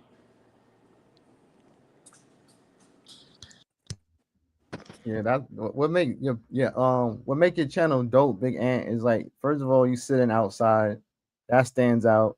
Yo, you a soldier. You literally was sitting in the rain one time. I was got like, to, bro. yo, this dude's different. I Cars was going by, vroom, Yeah, vroom, cars peeling out and shit. exhaust popping. I'm like, yo, this dude is different. So it shows commitment though. Like little stuff like that, I look at it as commitment. It's not you And, doing it and, like, and oh, he us, dog. He yeah. us. He not them. nah, bro. He You he got ba- he boys he don't he, know. ba- he basically the speaker Like, for I be motherfuckers telling like us. my nigga, my what you call it watch my channel, bro. My mama and my daddy watch my channel, bro. You know what I'm saying? Adam 22 parents can't watch his channel because they see what he allowed to do to his wife. Oh man, yeah. His dad was part of the Bill Clinton administration, like part of like campaigning with Bill Clinton, and he went to jail for like fraud or something. Oh, so he a sick ass nigga too, then, And this is not allegedly. man. This ain't allegedly either. This is in the reports. So yeah, you know what I mean.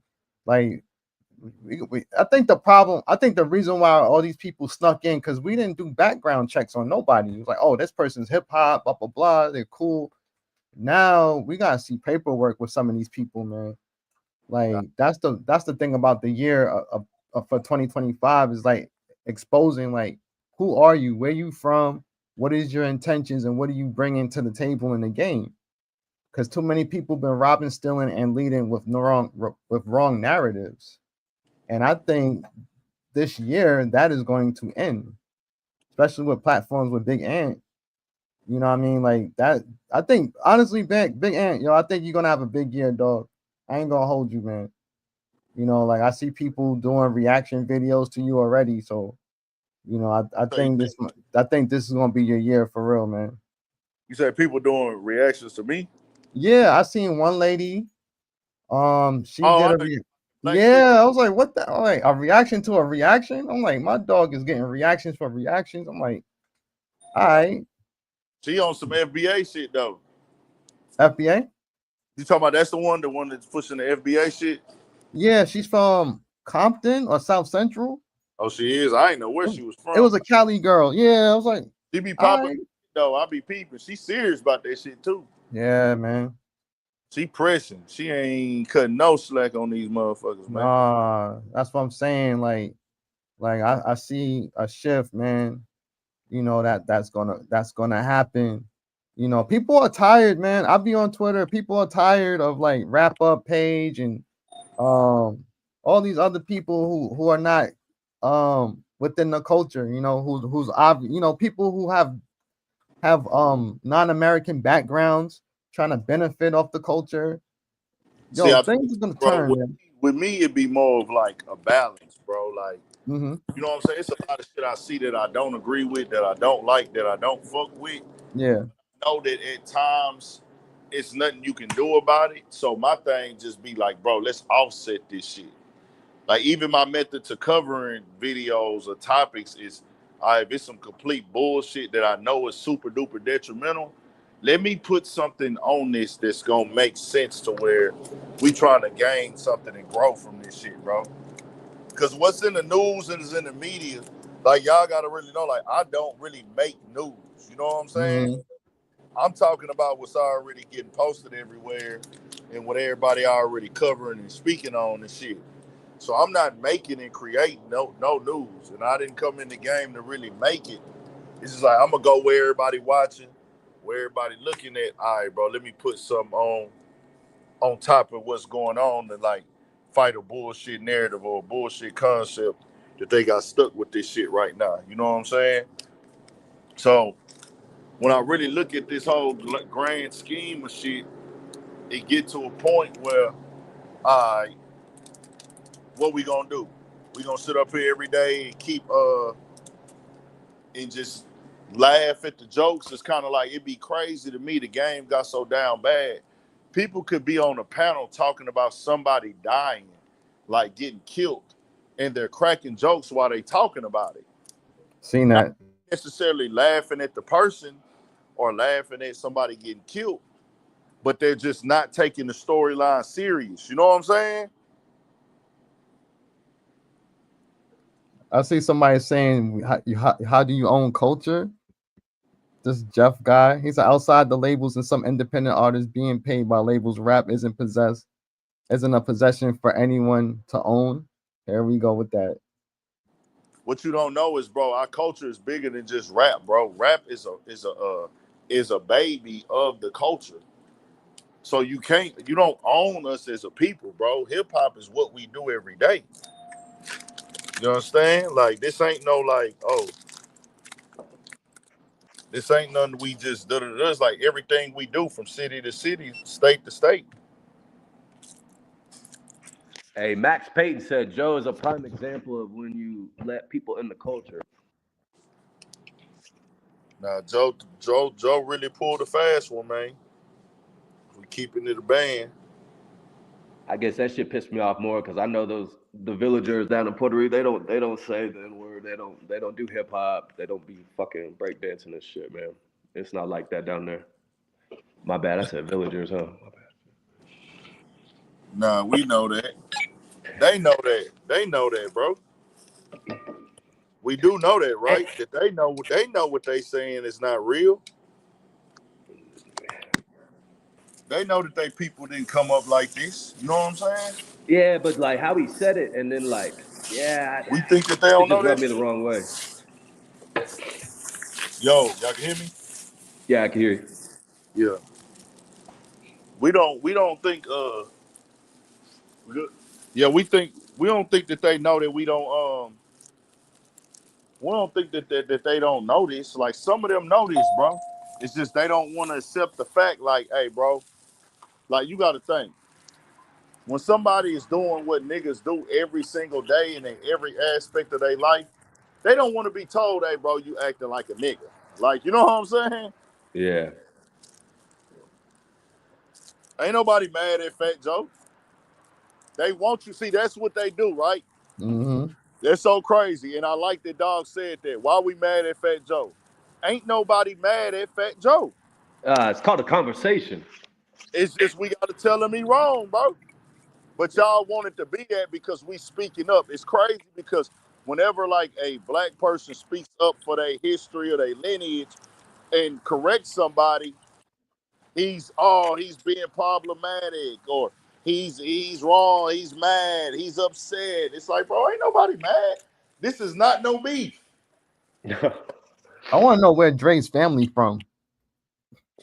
He was saying, since I got on here, he's been saying some off the wall stuff for like 2 hours. Who? Dre, Uh, where your family from, bro?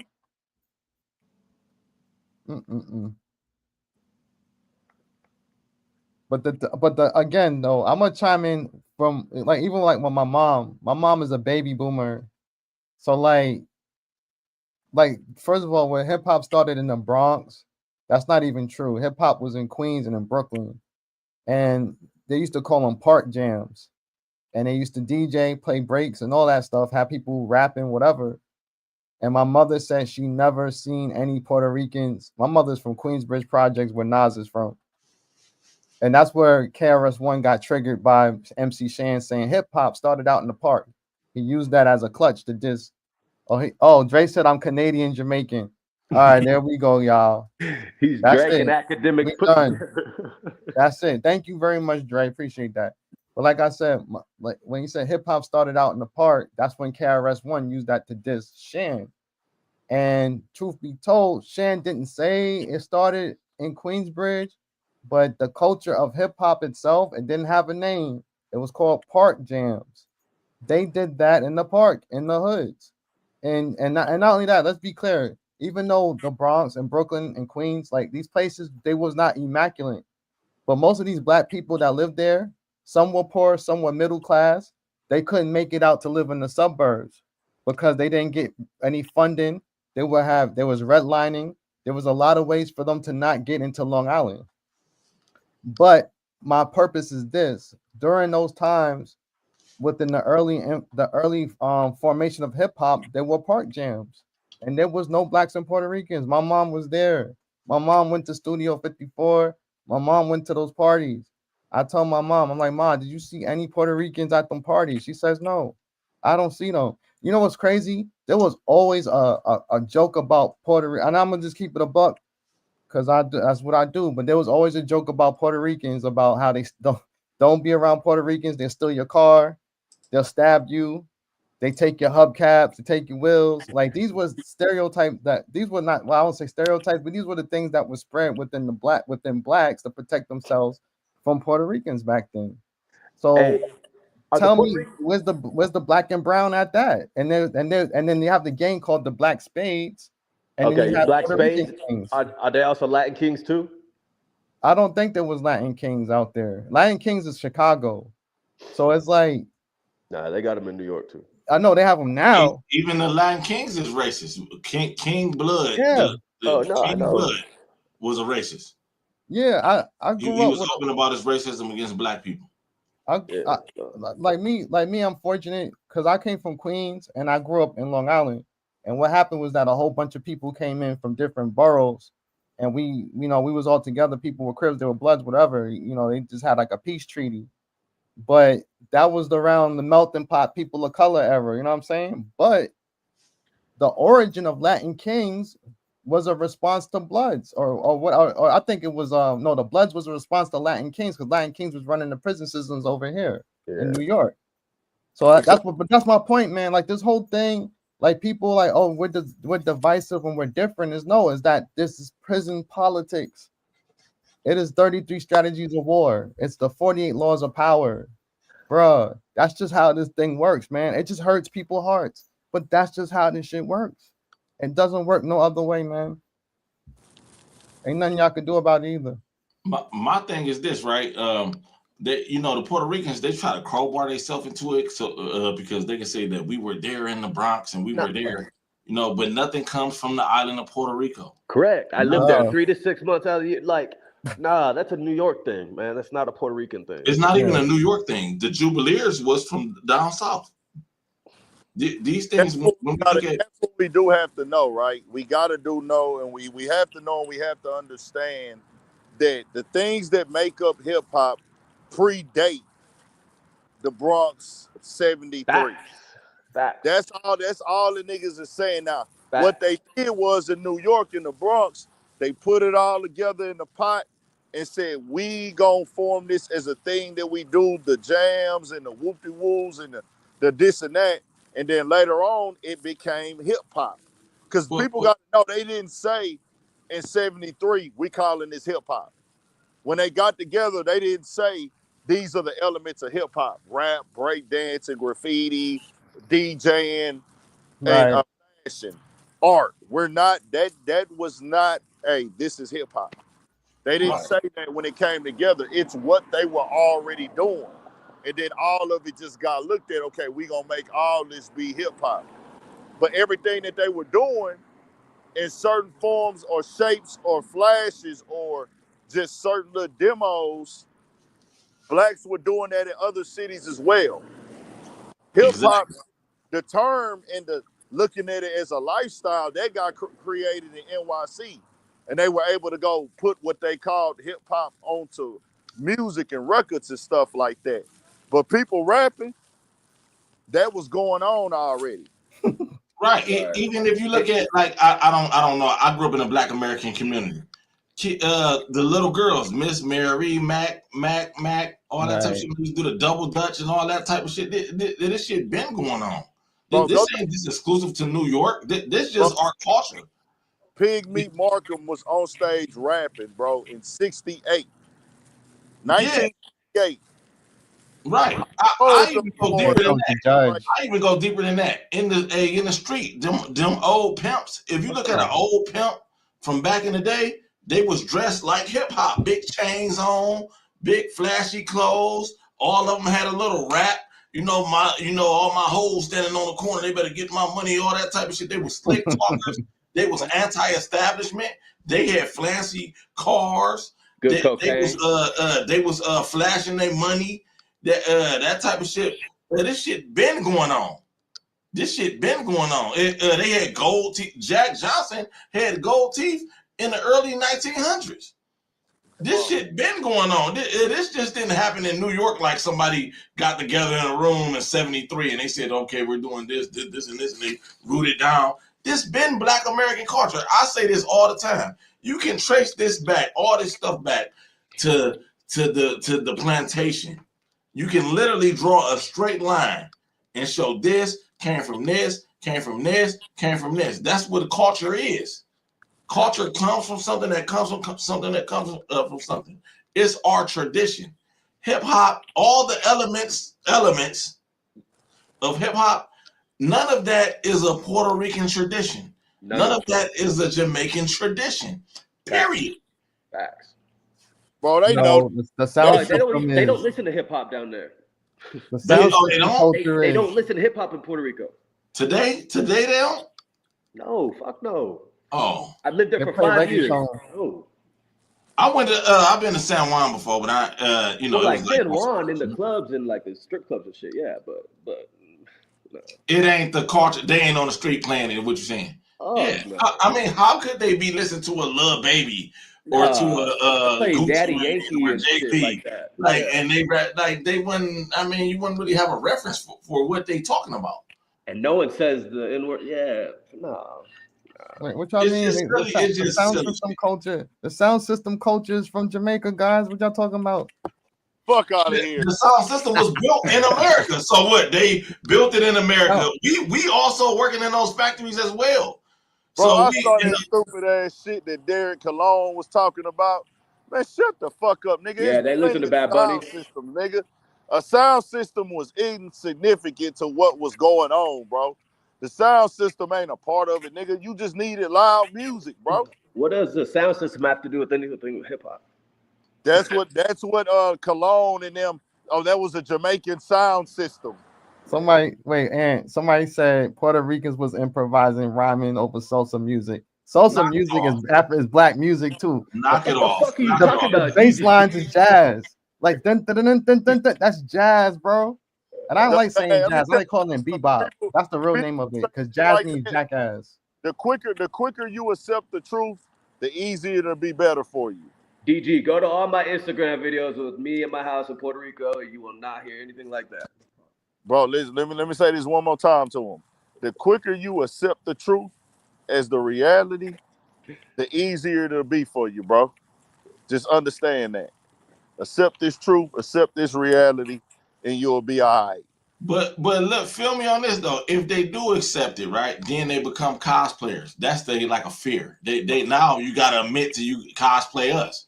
So now they don't want to seem like they stealing or they some shit like that. They want to feel like this their culture. So it's always gonna be some goofies like that. I feel as though this shit already handled. At this point, we just it beating ain't on nothing them. to debate. It ain't No, nothing to debate. yeah, and I only brought it up earlier because I lived there. So it's like, I lived there a couple months out of the year. So I'm like, man, Yeah, I really said the N word. we just having the conversation because they Yeah. want to keep bringing it up. This shit was Yeah. over with and dead because Fat Joe done stepped down from the BET Awards, and Oh, then did he? he stepped down. He's a hoe. So I mean, he should though. He should though. Yeah. Go do the Latin Music Awards. Why he ain't doing the Latin Music he Awards? don't do He Latin got music. popular off of us. We the Yeah, ones he that bought his did. shit. Yeah, that's real shit. And here's the thing, right? We so nice, right? Fat Joe, all of them, Big Pun, J Lo, all of them got to get on BT, and we accepting them in. They in our magazines and all that. Yep. Why we ain't on Telemundo? I say that all the time. Oh, you If never we That'll all the never same, happen. That'll never if happen. we all the same, though, I thought we was all the same. That was Shit. us talking about black and brown lives. I ain't never heard them say brown and black lives. Yeah. I'm like, where we all the same, and this all now all of a sudden we all the same, and what are you doing, man? Get out, man! I ain't gonna lie, bro. I don't like them. I don't like them. Volvo Ranch don't like them. I don't fuck with them. I live right next door to some Puerto Ricans. They mind their business. I mind my business. I had to work on them a couple times, but other than that, hey. Man, your bitch still over there with your mess. I'm still over here with my mess. You need to get your couple Puerto Rican chicks. I done been with hundreds of Puerto Rican chicks. I don't like. Yeah. I ain't about to this another type of space, but I ain't gonna get into all that. But you know, you don't mess. You shouldn't mess with them like that. As far as if you one night stand type of stuff, and get in a relationship, have a baby with them. They take the baby to go see their uncle, and he call him a Coca-Cola or a Morena or some crazy shit. A nigga. But that guy. You don't want hell no. You had to go over there with your pistol. It's over. Hell no, I'm stabbing somebody. I got stories. From me being over here in New York, I got stories for days about dating girls that's non-Black American. Stories for days, and with family coming in and doing wicked shit, I got stories for days, bro. Man, Like, I tell you what, I live in understand. Park City, so it's not like Salt Lake, Utah, but like we're getting hella Venezuelan girls right now. Hella fucking love. They everywhere. Man, those chicks are crazy. I wouldn't do it. I wouldn't. Yeah, that's what I say every Sunday. Bro, okay, back in the day when I was coming up, like getting like a fucking a foreign chick who was like fresh from over here, that shit was kind of like a thing for niggas because it's like, hey, bro, she gonna be submissive. She gonna settle like, hey, nigga, you ain't gotta have too much to impress her. Like, you know what I'm saying? Hell, it's not like, they're coming over from. Let me put it down. Now you don't know because that is still a thing where it's like, okay, bro, she low key, she ain't tripping. I ain't gotta have all this and that. She gonna listen, whatever. Because they coming from nothing. It's like, okay, woo de woo, like she gonna move in, she gonna handle this shit, woo de woo. Now you gotta think, bro, they coming over here and they got surgeries already. They got their teeth done, ass done, titties done. Nigga, they coming over here like, nah, nigga, I'm fucking with a baller. Yep. They like, nigga, I'm fucking with a nigga that got it going, like got this shit together. Yes, Cyberdon. Yes, I am. So. But they still ain't gonna have the game. They still ain't gonna have the game though. They still ain't gonna have the game. They still gonna be green. They got the mentality, bro. Like a nigga didn't sit. Like I didn't seen it in the strip club out here. Was like you could tell they energy on some shit. Like, yeah, nigga, like what type of bag you got, type shit. You know what I'm saying? Of course, it's the Eddie Murphy joke. I done seen it in the streets. Even my partner talked. Me and him had this discussion where he said, "Nigga, I work with some of these motherfuckers, and they be like, he ain't even trying to fuck with them or nothing. He damn near married and shit. You know what I'm saying? So he just be chilling, but he just be saying like he see how they walk around with their nose up in the air, like, yeah, nigga, y'all don't make enough money for us. Like, what? Why you treat me like animal? I wouldn't mess with it, man. I wouldn't mess with it. I mean, well, when I say I smack, yeah, I smack for sure. I smack, but I ain't gonna lie. If I catch the right one, nigga, she can get. Hey, it can get. It's they right now because I'm gonna be real with you. At this, like in life now, once you an adult, bro, especially a nigga in your 30s, it's pretty much a wrap for that old super lovey-dovey shit, bro. Like that's over, nigga. Like you better have bitches ain't fucking with you just off of no love, dog. Yeah. Yeah. It I is can when pipe, you I going pipe, up. but not kiss. No. You know I what I'm mean, saying? some of them, you know, you gotta catch like a church girl or something like that. That you know, church girl. Oh Hey, come nah, on, don't man. I sleep live in on that Morgan, either. man. That's not happening, bro. Don't Like Hey, these sleep on Morgan that, girls. bro. a female is only fucking with you off of what you can provide now, bro. Yeah, The man. cute phase is out. Early 20s, cool. I know what Ant's saying. Yeah, Now I'm you gonna get tell you you like got I this. mean, away my with thing Hey, that. is, you I'm know, half black, 6'5", 250, man. my Let's thing is this, go. right? As you know, as a man, you should be a provider. She should, but you Oh, know, like I don't think every woman need a baller or no shit like that. But you know, you got to be able to handle business. You know, don't nobody want to mess with no poo butt. what I'm saying is, at the end of the day, you're gonna have to have something going on for Motion. majority of the chicks that niggas is trying to get with, bro. You gotta have Majority some motion. trying to get, unless he's just super wholesome and and I'm not saying they don't exist. They do, bro. They do. But majority of the time, man, you know how they coming, bro. You know how they coming. I mean, I respect it though. I ain't gonna lie. I respect, you know, like shit. I ain't like, you know, I want her to want me to have some motion because I want to have some motion. You know what I'm saying? I got motion. You know what I'm saying? Like, you know what I'm saying? All, Like, all I'm, you know, all I'm saying I'm is just you trying to gotta beat. accept it for what it is. yeah. That's all I'm saying. I'm just saying you gotta accept it and know that this is what it is. This is what it's gonna be, and it's not gonna be nothing no different. So even if you was to deal with a foreign chick, she'll be dealing with you simply because of like what you can provide and what Get a green card. you Yeah. and what I'm saying is the same thing gonna go with like if you dealing with like a black woman or whatever, she fucking with you off of, hey man, what this nigga got going? Can he take care of me? Can he hold it down? You know what I'm saying? Yeah. I don't know though, cause you know I'm a black man. You know what I mean? I'm a tall, handsome black man. That you know what I mean. So they be choosing. You know, I really feel like as black men, we ain't got no hard time getting no bitches. I don't know. I mean, unless you like a big fat nigga or you a weird I'm not awkward talking, nigga or bro. I'm uh-uh. not talking about fucking on nothing, bro. Oh yeah. Oh no, that's what I was talking about. Oh no, that yeah, I'm yeah, yeah. I I'm was talking talking about Talking being about that piping. nigga that make them go, oh, this nigga got a car, this nigga got the house, he got how much, he got all this shit going for him. this ain't the You know what I spot. mean? Like me, I'm protective of my energy. I know Same. I don't give a fuck who get mad on this bitch. I'm the motherfucking prize.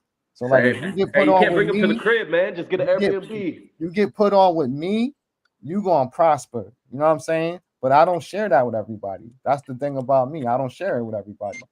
You know what I mean? Like you can't share that with everyone. Cause like think about like I'm gonna keep using Big Ant because he got the platform.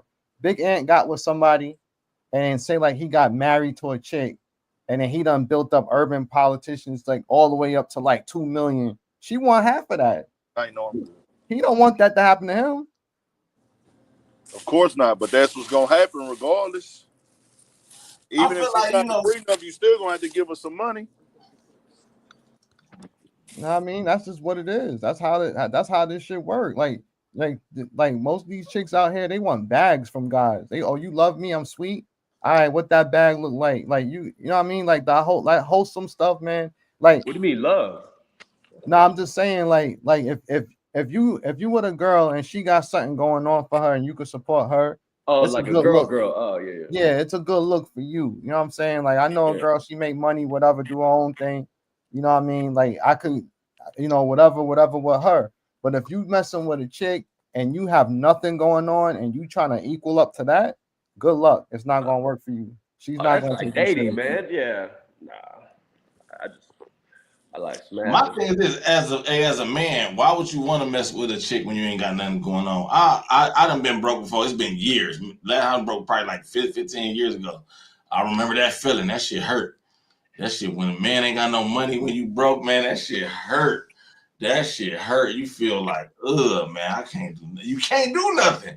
You can't do nothing. So it ain't no reason why, you know what I mean? Like, if you ain't got nothing going on, she supposed to look at you sideways. You should be looking at yourself sideways. Like, what am I doing? Why am I not functioning in society?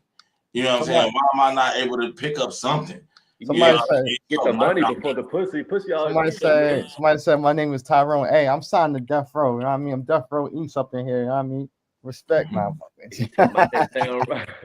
So I did want to get back to that topic though, bro. When I'm waiting on Lord Jamar to respond to Mele. He hasn't responded yet. I don't know what type of relationship they have. Does anybody know? I would think that they both kind of they both not kind of they both legends in hip hop, so I'm pretty sure they interacted, been on legend shows. But they both on microphone, but I'm just saying. Yeah. He would have to call it out. I mean, like the season that we in, he would have to call out the hypocrisy in Melly Mel. Melly Mel looking bad out. I haven't heard what I don't know. I haven't checked Tariq Nasheed channel, but I don't know. He might haven't got around to speaking on it yet. You know what I'm saying? Yeah, I don't think it for Sunday. You know, he tried to make a little content on Sunday, so you know what I mean. Probably save it for Sunday. Every night. Yeah, but you know, he tried to like address this like a main topic. This guy was in his movie. That's what I'm saying. Saying one thing, and now months later, you say another thing. Hold on, like, bro, he looked wow. He looked goofy for real. Hold on. Tariq Nasheed is on live every night on Twitter. Mm-hmm. He on Twitter Spaces every night, and then he clips it up and puts it on YouTube. So he didn't got word of this by now. They didn't send it to him, bro. If I seen it, he seen it. I don't know if he made a phone call behind the scenes to him, or what, or what's happening, or because nigga, you just did a complete contradiction of what you done already said. So Tariq Nasheed gonna address it. Don't know when, and I'm expecting Lord Jamar to address it if he didn't already win at KRS-One and Fat Joe and the other dudes. And you know what I'm saying? It's like, hey, bro, what y'all niggas talking about right now? Because I'ma just say this for people like Mele, just because you older than people, you can't make us have to listen to you because you feel like you was there when nigga it's shit in this thing that predates you, bro. That we can see. It's like, yeah, we might have not been there, but if historical research and documentation has been done, nigga, we not gonna play dumb to the facts when it's factual proven documentation. And then it's people that they talking to that predate you. Have you seen Microphone Check? Nah, I ain't get to finish watching it. I'm finna finish watching it tonight. Well, and there he's saying, I saw his part though. Yeah, he's saying like all throughout it though. He even breaking it down and how it wasn't no Puerto Ricans around, and he's breaking this shit down. Like, so for him to do a complete 180 like that, 360 or however you say it, 360 like that, for you to just totally change your argument, that shit is fishy. I had to go click it up now because of him. Like, I had already been saying I'm gonna go watch it. I never got around to it, bro. I never got around to it and never really just checked it out. And but I'm pushing the conversation for sure. But I had never, because I felt like, yeah, I can support it, but I didn't need to see it. But I had to check this out with him because I'm like, well, hold on, bro. You was in this movie. There was only one thing being addressed in this movie, the facts. So how do you go against the facts now and say that hip hop is not black? It's Bronx. What, nigga? Right, and you in the movie saying that this black culture, you specifically saying this in the movie. He's specifically saying black. He's saying that this is black culture. He even talking about people cosplaying us. He's talking like that. Well, even reference. I'm gonna be real with you. Even to the point where when he went at Eminem, he said it was black culture without saying it directly. He said, "Man, Eminem is not top nigga. Eminem, nigga, he white, Then he dropped that trash ass diss record, embarrassed himself. That shit was horrible. And then apologized. That nigga wrote a novel. He wrote a short novel as an apology. He's a hoe. He kissed the ring. Yeah, he's a hoe. And I'm like, nah. Yeah. You can't. And again, the guy like that was on what was on Don't Push Me. He was on there like he seemed like a, you know what I mean? But I don't know. I don't know. Yo, let me give y'all the harsh reality about Melly Mel. People remember White Lines, that song, and fucking Feel For You from Shaka Khan White and Lines? Apache Joints. Like, Mel is a hater, man. Like, I tried to say in the beginning, but I was being soft shoe a bit. Mel is a hater. He hates anybody who's after him. He hates no matter New York, Cali, whoever. He does not like no other rapper that came after him because he could not survive when the game changed. So to me, this is just karma, man. Honestly, you know what I mean? Like, it's karma to me. But I don't know even if it's karma because he's doing it to himself. Like, Round and around.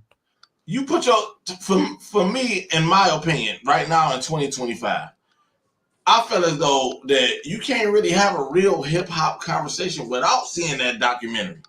This the people, the pioneers, the people that were the so-called pioneers, but the people that they're clearing it up. This the elders. These people in their 60s, damn near 70s. Some of them is in their 70s. Talking about they was there at this moment. This what happened. Boom, boom, boom. I'm this person. This where you got a picture of me on that stage and what we was doing and the shoes we had on and the shirt we had on, all that type of shit. How can you really have a hip hop conversation without seeing that? And he was one of the guys in there. And he was saying this though. He was saying this. He specifically said this. He ain't getting booked no more. Oh, you in that documentary? You ain't getting booked. And he said, "Shit, hell yeah, I'll do it." They gave him a booking fee. Huh? Even Grandmaster Caz changed his tone. Grandmaster Caz was like, "Yeah, it was all black people. They ain't come around. Oh no, it was black and Puerto Ricans." No, he changed it right back up. He changed it right. It's just a trend because that money is just they're not booking them. And you gotta think they elders for real. You know, they elders. They older. I can't be soft on them, man. I know you gotta respect your elders, but bro, I'm not soft on that shit, man. I'm tired of it. You ain't making the money. You might need your blood pressure medication. You see, got new teeth, right? Melly Mel teeth, right? You said what happened? He got that new teeth in his mouth, Melly Mel, right? Yeah, he might gotta get your teeth done, type shit. The grandbaby might about to graduate, type shit. You know what I'm saying? They need a couple 7,000 to do it. You know what I'm saying? Right, like the clip that Ant got. He's like, I live good. We all live good off this. Yeah, I bet you do if you switch up like that. Yeah, I mean, I bet so. Hey, Tyrone, Bobo. People go through. Hey, are you disappointed that I hate going back to this Fat Joe shit, but the shit pissed me off, man, because I know Puerto Ricans aren't like that. Did it piss you off that nobody stopped Fat Joe from saying that shit? What, nigga? Yeah, especially the way he was using it. If you go back and look at Fat Joe interview, Fat Joe been answering this question for 30 years. What makes you a nigga? Why you a nigga? He been literally, if you go back, he got old interviews saying, I get it, but the way he was saying it. Oh, right there, you talking about in that moment? They got a whole song mocking it. They told me to stop saying nigga. Oh yeah.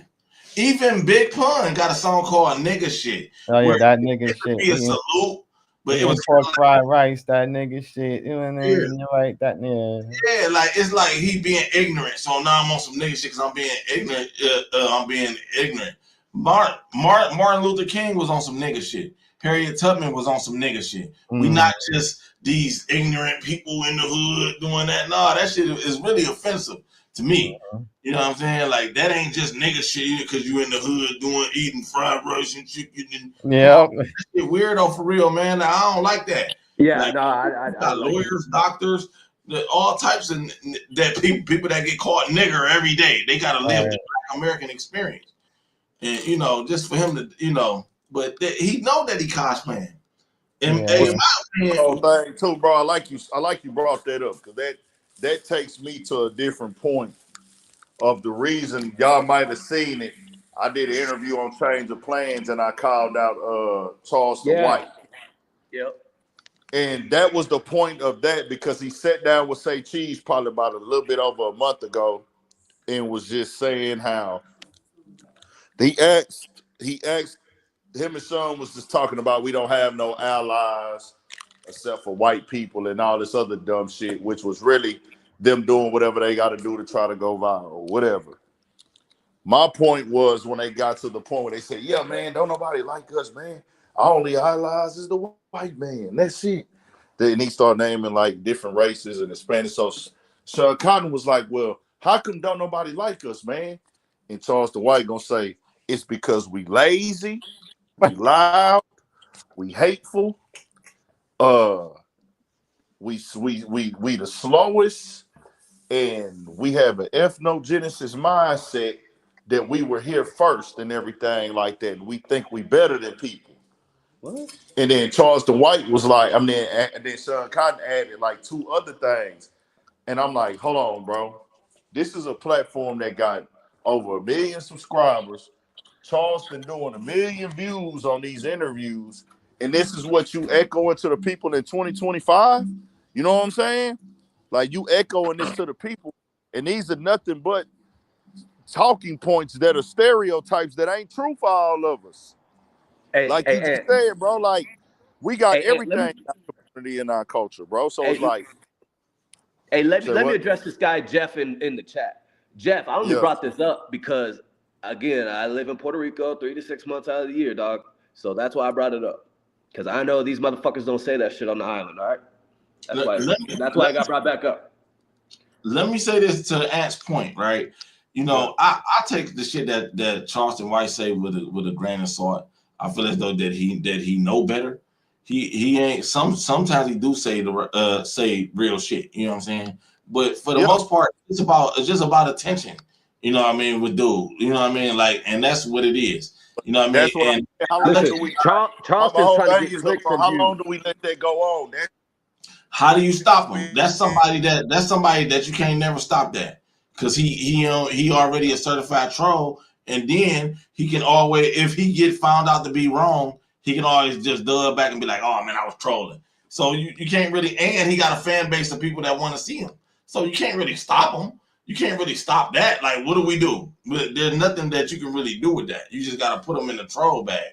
You know, unfortunately, he will go on a big platform and do that and get the white supremacists and all the people that hate us ammo. See, Charleston White said it. See, that type of goofy shit. You know what I'm saying? But that ain't, you know, ain't really, we can't really stop that, brother.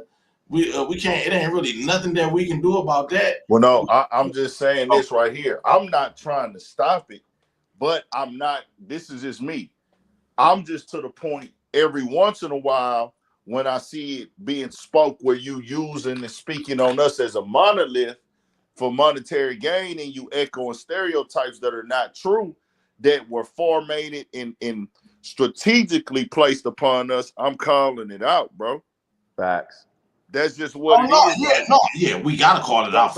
And that's what a lot of people didn't know. They think, oh, I'm just going at Charleston White just cause, like, nah.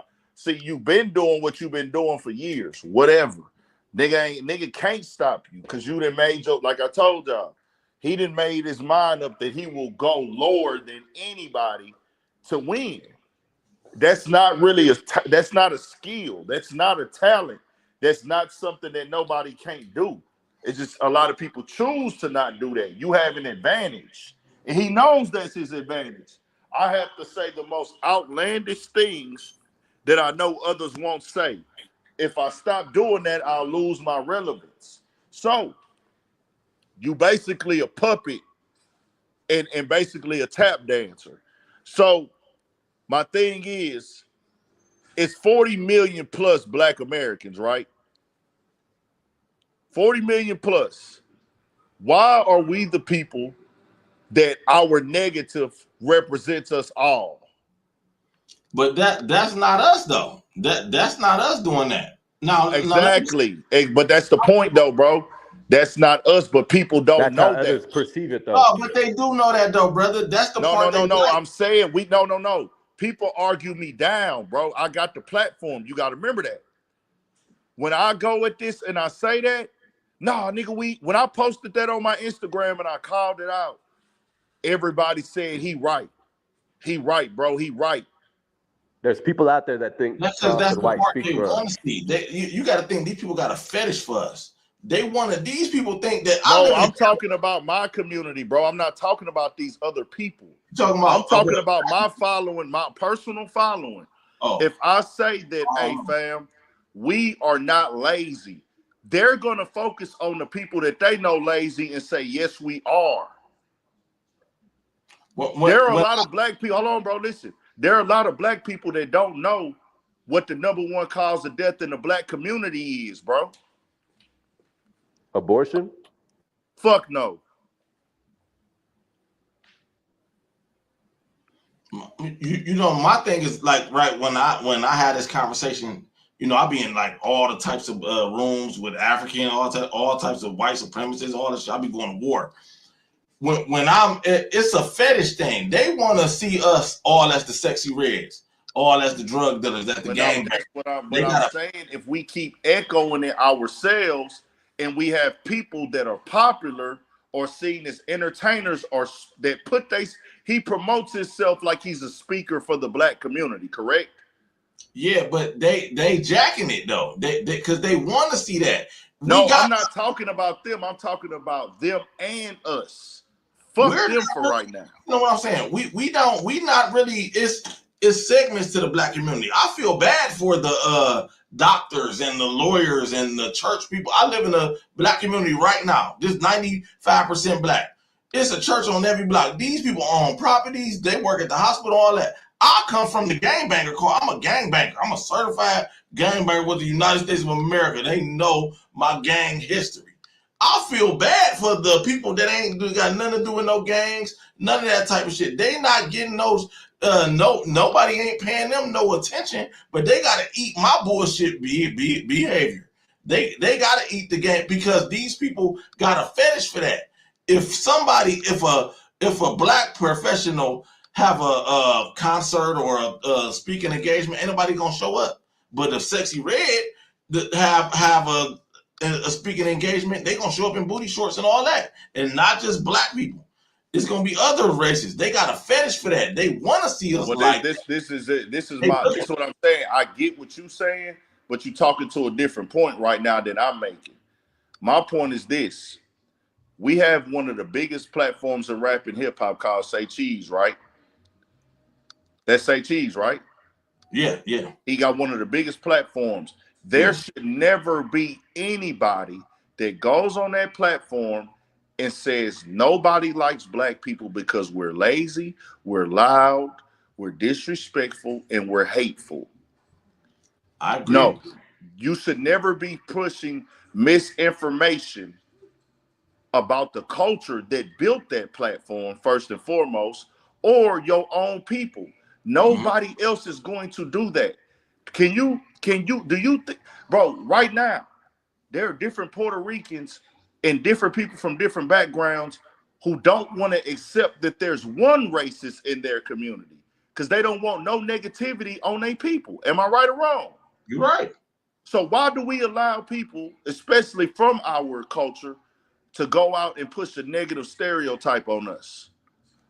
We got to cut that out all the way across the board, not just Charleston White, everybody, because it's propaganda. It's a lie. There's 40 million plus black people in America. I guarantee you more of them get up and go to work every day than don't. Am I right or wrong? You're right, 100% right. So why do the lazy got to represent us? Because that's what's being pushed. And guess who got to stop pushing it? Us. But if we keep reciprocating it like Charleston White and Candace Owens, who choose to make content about the negative. She's Caribbean, by the way. Exactly. She's a tether. Yeah. So yeah, I'd still smash. But that was Conan. What they did, that was Conan because Sean Cotton ain't from that. Sean Cotton ain't no gangbanger. He ain't from the hood. He don't know nothing about selling no crack. He ain't never had no 8-ball or nothing. He ain't never had no pistol on him and had to go around there and handle some business, or he ain't never been on the block. So the fact that he would do that, he represent the good black people, but the fact that he would do that and allow that on his platform, Charleston like his dad. Well, hold on. That's like the thing is with Sean Cotton is a hustler. He's an innovator. He's a pioneer, and he's a money getter. But he's not educated in these conversations. He says a lot of. I've listened to him over the years. He says a lot of stupid shit. He's not very bright when it comes to like the perspective of history and knowledge. Now, when it comes to that music business, that hustling, running a platform, running up a bag, he know how to do that. He gonna go get that tech. He that nigga on that. But when it comes to these type of topics, man, that nigga can't sit down and talk with me, nigga. He ain't got no information to sit across from me and talk. And I'll never sit down and talk to Charleston because all he gonna do is act a fool. Right. I don't got time for that, my nigga. Yeah, that's all he gonna do. When he start losing the conversation, he gonna start yelling. He gonna start yelling. Or what else he gonna do? You sit up here and you critique the culture, you critique the young guys, but you go to the interview and pull out guns and set the gun down on the couch and act like you're gonna fight somebody. That's what he do. Shit. But you know, we always had coons, traders, always had people like that. You know what I mean? Like it is what it is. They got a big microphone because motherfuckers want to see them. Motherfuckers want to see them. Motherfuckers, you gotta think, motherfuckers love a Jerry Springer type of show. Motherfuckers love that. Jerry Springer used to be a talk show. Now he brought a bail in, bing, bing, bing, fight. Motherfuckers love that type of shit. They love a car crash. You know what I'm saying? I'm sorry, bro. I just want to jump in because you and Ant going back and forth, and I know Ant was cooking, so I just kept quiet. What Ant is like really saying is that it's off code behavior.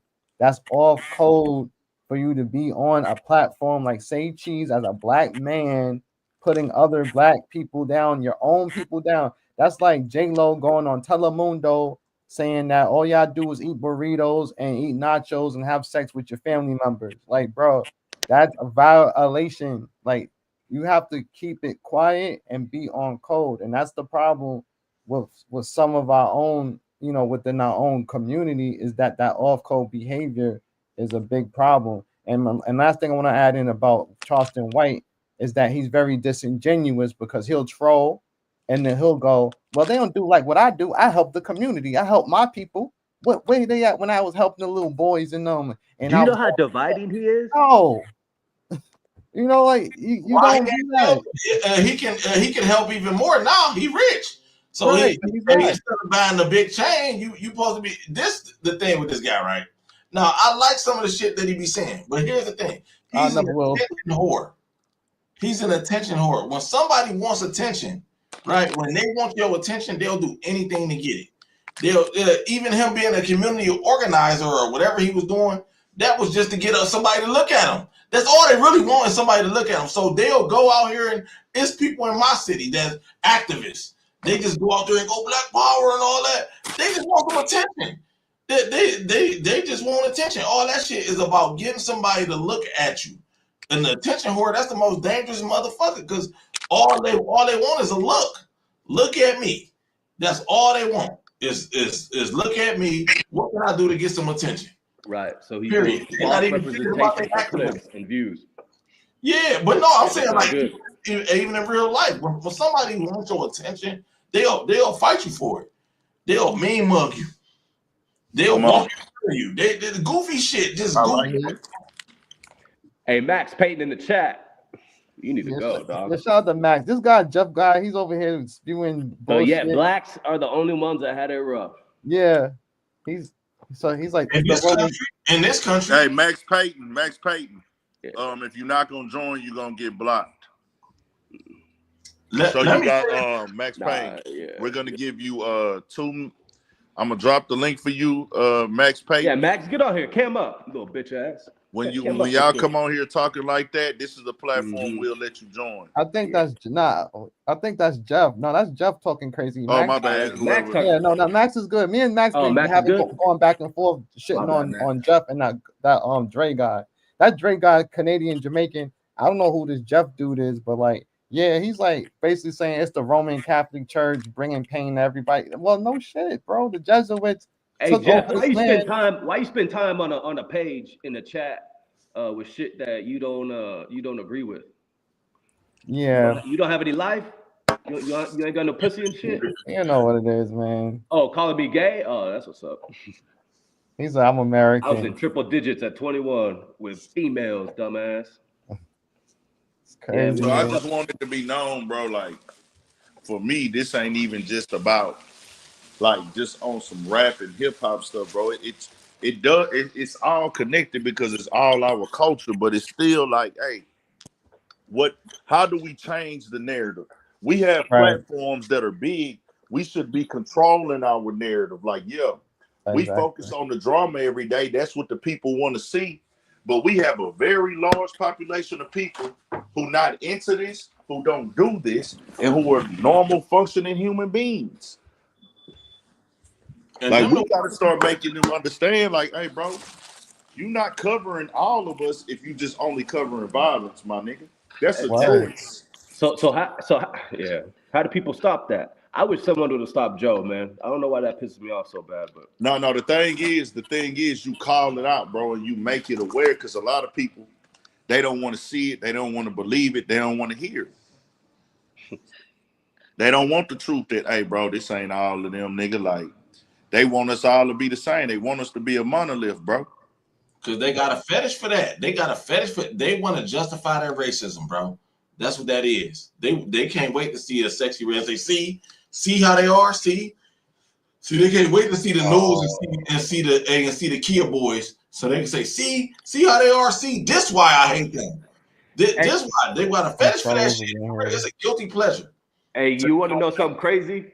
Is one of the companies I have is we do boxing and kitting for like supplements, protein powder, stuff like that. We actually boxed up Sexy Red's new lip gloss line, and it's like gonorrhea, herpes, Jesus. all this shit to put for a lip gloss line. She's still marketing that shit. She's killing it. Garbage. But here's the thing. She's killing it though. Garbage. People are buying this shit. Niggas don't buy that. That niggas don't buy that. Ain't no. I wish Nah. this nigga come Nah. on. I got that gonorrhea lip gloss line on. My daughter say, "Oh yeah, kid, daddy, can you buy me that? What that? What? Man, I'm just bro. What? Some lip gloss that say gonorrhea on this? You out your mind? Did they box up a lot of that shit or just Yeah, Right. we do like I think Christmas time we did like 25,000 units. 25,000. We kitted them, yeah. Hopefully, they only sold 10. What they go for? I'm hating. I'm not sure what they go. Yeah, no, we just kid them. Oh wow, she See, probably. that's what I was gonna say. Oh, she's selling 20, 30,000 those a month. Oh, she's killing it right now. She's killing it. Well, we already know that's a red. Any girl who has that is a red flag. Everybody, red flag. That's the most degenerate shit I've ever seen. You know what's crazy too is some of the retail. We box them up for different retail brands. Some of the retail is going to Zara now. It's crazy. Zara. Going to where? Zara. Zara, what's that? It's a store. It's a clothing store. It's the clothing store in the mall. Like it's getting to the point where these little girls are gonna be in the store shopping for clothes and seeing, lip balm and gonorrhea and shit. Sexy Red. When women wake up, they're gonna realize one day this is the most degenerate shit I've ever seen in my fucking life. They're already crashing out, bro. I've seen They're women gonna have to wake up one day and they're gonna be like, this is stupid. I've seen women. She gonna do something. See, that, like I say, once again, that factor I told y'all, when people don't have talent, they have to just keep pressing that button. Like, how low do I go? I gotta keep going low, keep going low. That's how you get them in. Until they go so low, the people are gonna turn away. Ain't that happened to Erica Banks? She gonna do an OnlyFans. She got her ass. I don't even know. Yeah, she got her ass done, and I think she started showing her shit on OnlyFans after. I'm like, damn, man, you just on her TikTok. music career fell off, so right, and that's what I'm saying. That's with OnlyFans though, where they're getting money off the OnlyFans. The type of money they getting off of that shit. Damn. So December she did 37,000 boxes we made for her kits. I wonder what they go for though. That's the story. What they go for? That's man. It don't even matter what they go for. It's the fact that anybody would buy that. Yeah, no, we not buying it. You know what I mean? But no, I'm from the street, so I do respect hustlers, motherfuckers that hustle, because I understand what that money do. Once you bring that money in, your grandchildren don't give a fuck where that shit came from. I get it, but do you have a daughter? Nah, bro. You have kids? That ain't it. I know Under that. no circumstances, That bro. ain't it, bro. Under no No, circumstances. I get it. I get what you're saying. I get you. We ain't never gonna see eye to eye on That's that. that, yo. That's that Big Meech talk, bro. I mean, Yeah. yo, Big Meech, like, yeah, Big Meech, but he destroyed a lot of black people. Who? Like, yeah, Who did? Big Meech. That's my motherfucking nigga. He ain't forced nobody to buy no dope. Hey, man. Listen, bro. Nobody hit him. Hey, Listen. Hey, In 2025, can't defend that, man. pushing to the youth what Sexy Red is pushing as a woman is downright disgusting. Downright disgusting. It Her is. message, her points, and to even degrade yourself as somebody that would promote that is like a thing that's a flex or cool. It's gonna come around a day where she gonna regret it and say that shit was stupid. That's the law. That's the law of the Every universe. woman that came out promoting that type of rhetoric, they denounce it later on. All the women that were in adult films, That's what I'm about to say. hold on. All the women that did adult films, when they get older and stop doing it, do they ever say, that's what I was supposed to be doing? No, he ain't lying. They be crying on them. There you go. I mean, There you go. I can't believe it. It's always been whores. It's always gonna be whores. Period. Yeah, it is, but we just saying we don't have to hold our tongue on it, bro. Like No, we supposed to speak and we supposed to denounce that always.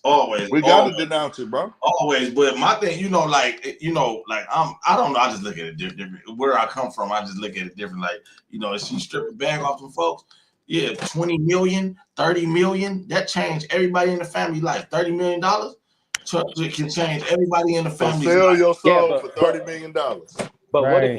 what if your kid saw your She video? already was doing this though. She was already doing this though. But I'm saying the thing is now she's in the cycle of trying to, like I say, push it further.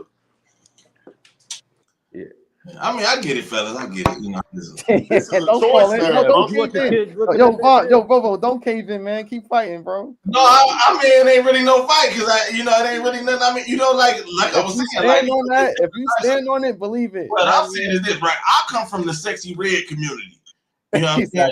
There's no reason why our good black people, I know some great black people, man, in my community. They feed the homeless. You can go right to the church right now. They give out food every Saturday. You know what I mean? Bags of food. They give out clothes, all that type of shit. They live right in the community with our dumb ass, with me and the Sexy Reds.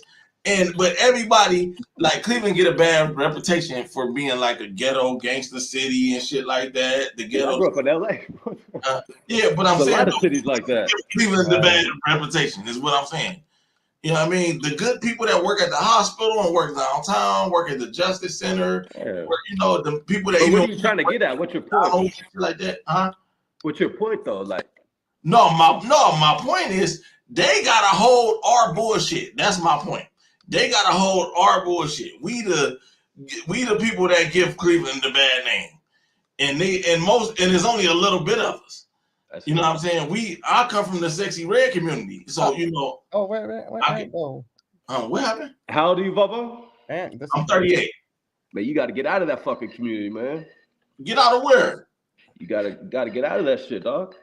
Get out of where? Now I'll never leave my home. What are you talking about? I bought a house in my community, huh?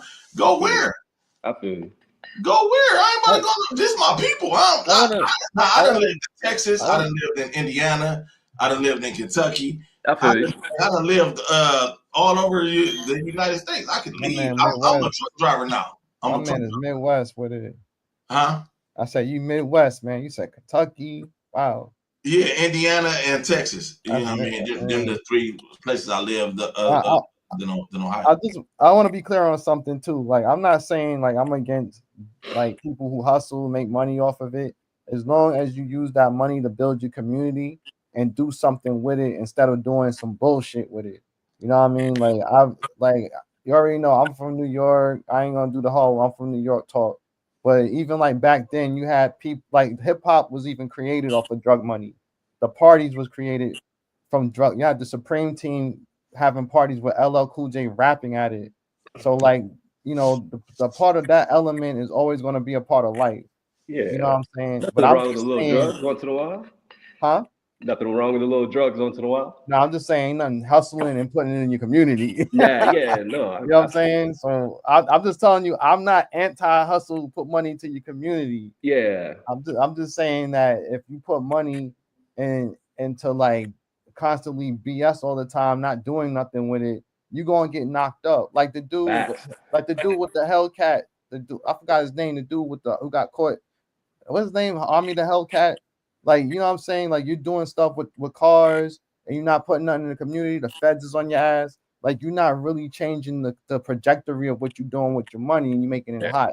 That's what I'm saying. That's all. And some people need to move out, move away, and get away in order to do that shit. Yeah. Yeah. Yo, I mean, Cyber Dom is on me and Josh. Cyber Don. Hey, came up, bitch. my thing is this, right? You know, like it's always been, we always had a street element to our culture because of our condition. You know what I mean? Yeah. Like a Bumpy Johnson. He was a hero in the hood. You know what I'm saying? Exactly. You know, like Frank Lucas and all them, and you know what I mean. They was heroes in the hood. Even Big Meech was from that type of stock. You know what I mean? Big Meech. He took care of his people. You know what I mean? Like we didn't have a fair shot. Right. You know what I'm saying? Like, Hey, you know what I mean? Click that link. Come on. Yeah, you know, we didn't have a fair shot at this shit. So, you know what I mean? We was put in situations to where we had to hustle. You know what I'm saying? Like I grew up on hustlers, you know what I'm saying? Where, you know, my father coming at motherfucker with some illegal money. Shit. We wasn't about to be like, hey, where you get that shit from? We was like, shit, hell yeah, it's shit, fry that chicken, huh? Shit. Yeah. Like, hey, y'all gotta I'm finna end it. So we'll tap back in tomorrow. Yeah, later. Yo, I appreciate you, man, giving me the time. Appreciate man. it, Man, appreciate y'all. Yeah, I appreciate y'all. Man, y'all stay up, man. Stay blessed, man. Appreciate everybody watching. For sure. Yeah. Man.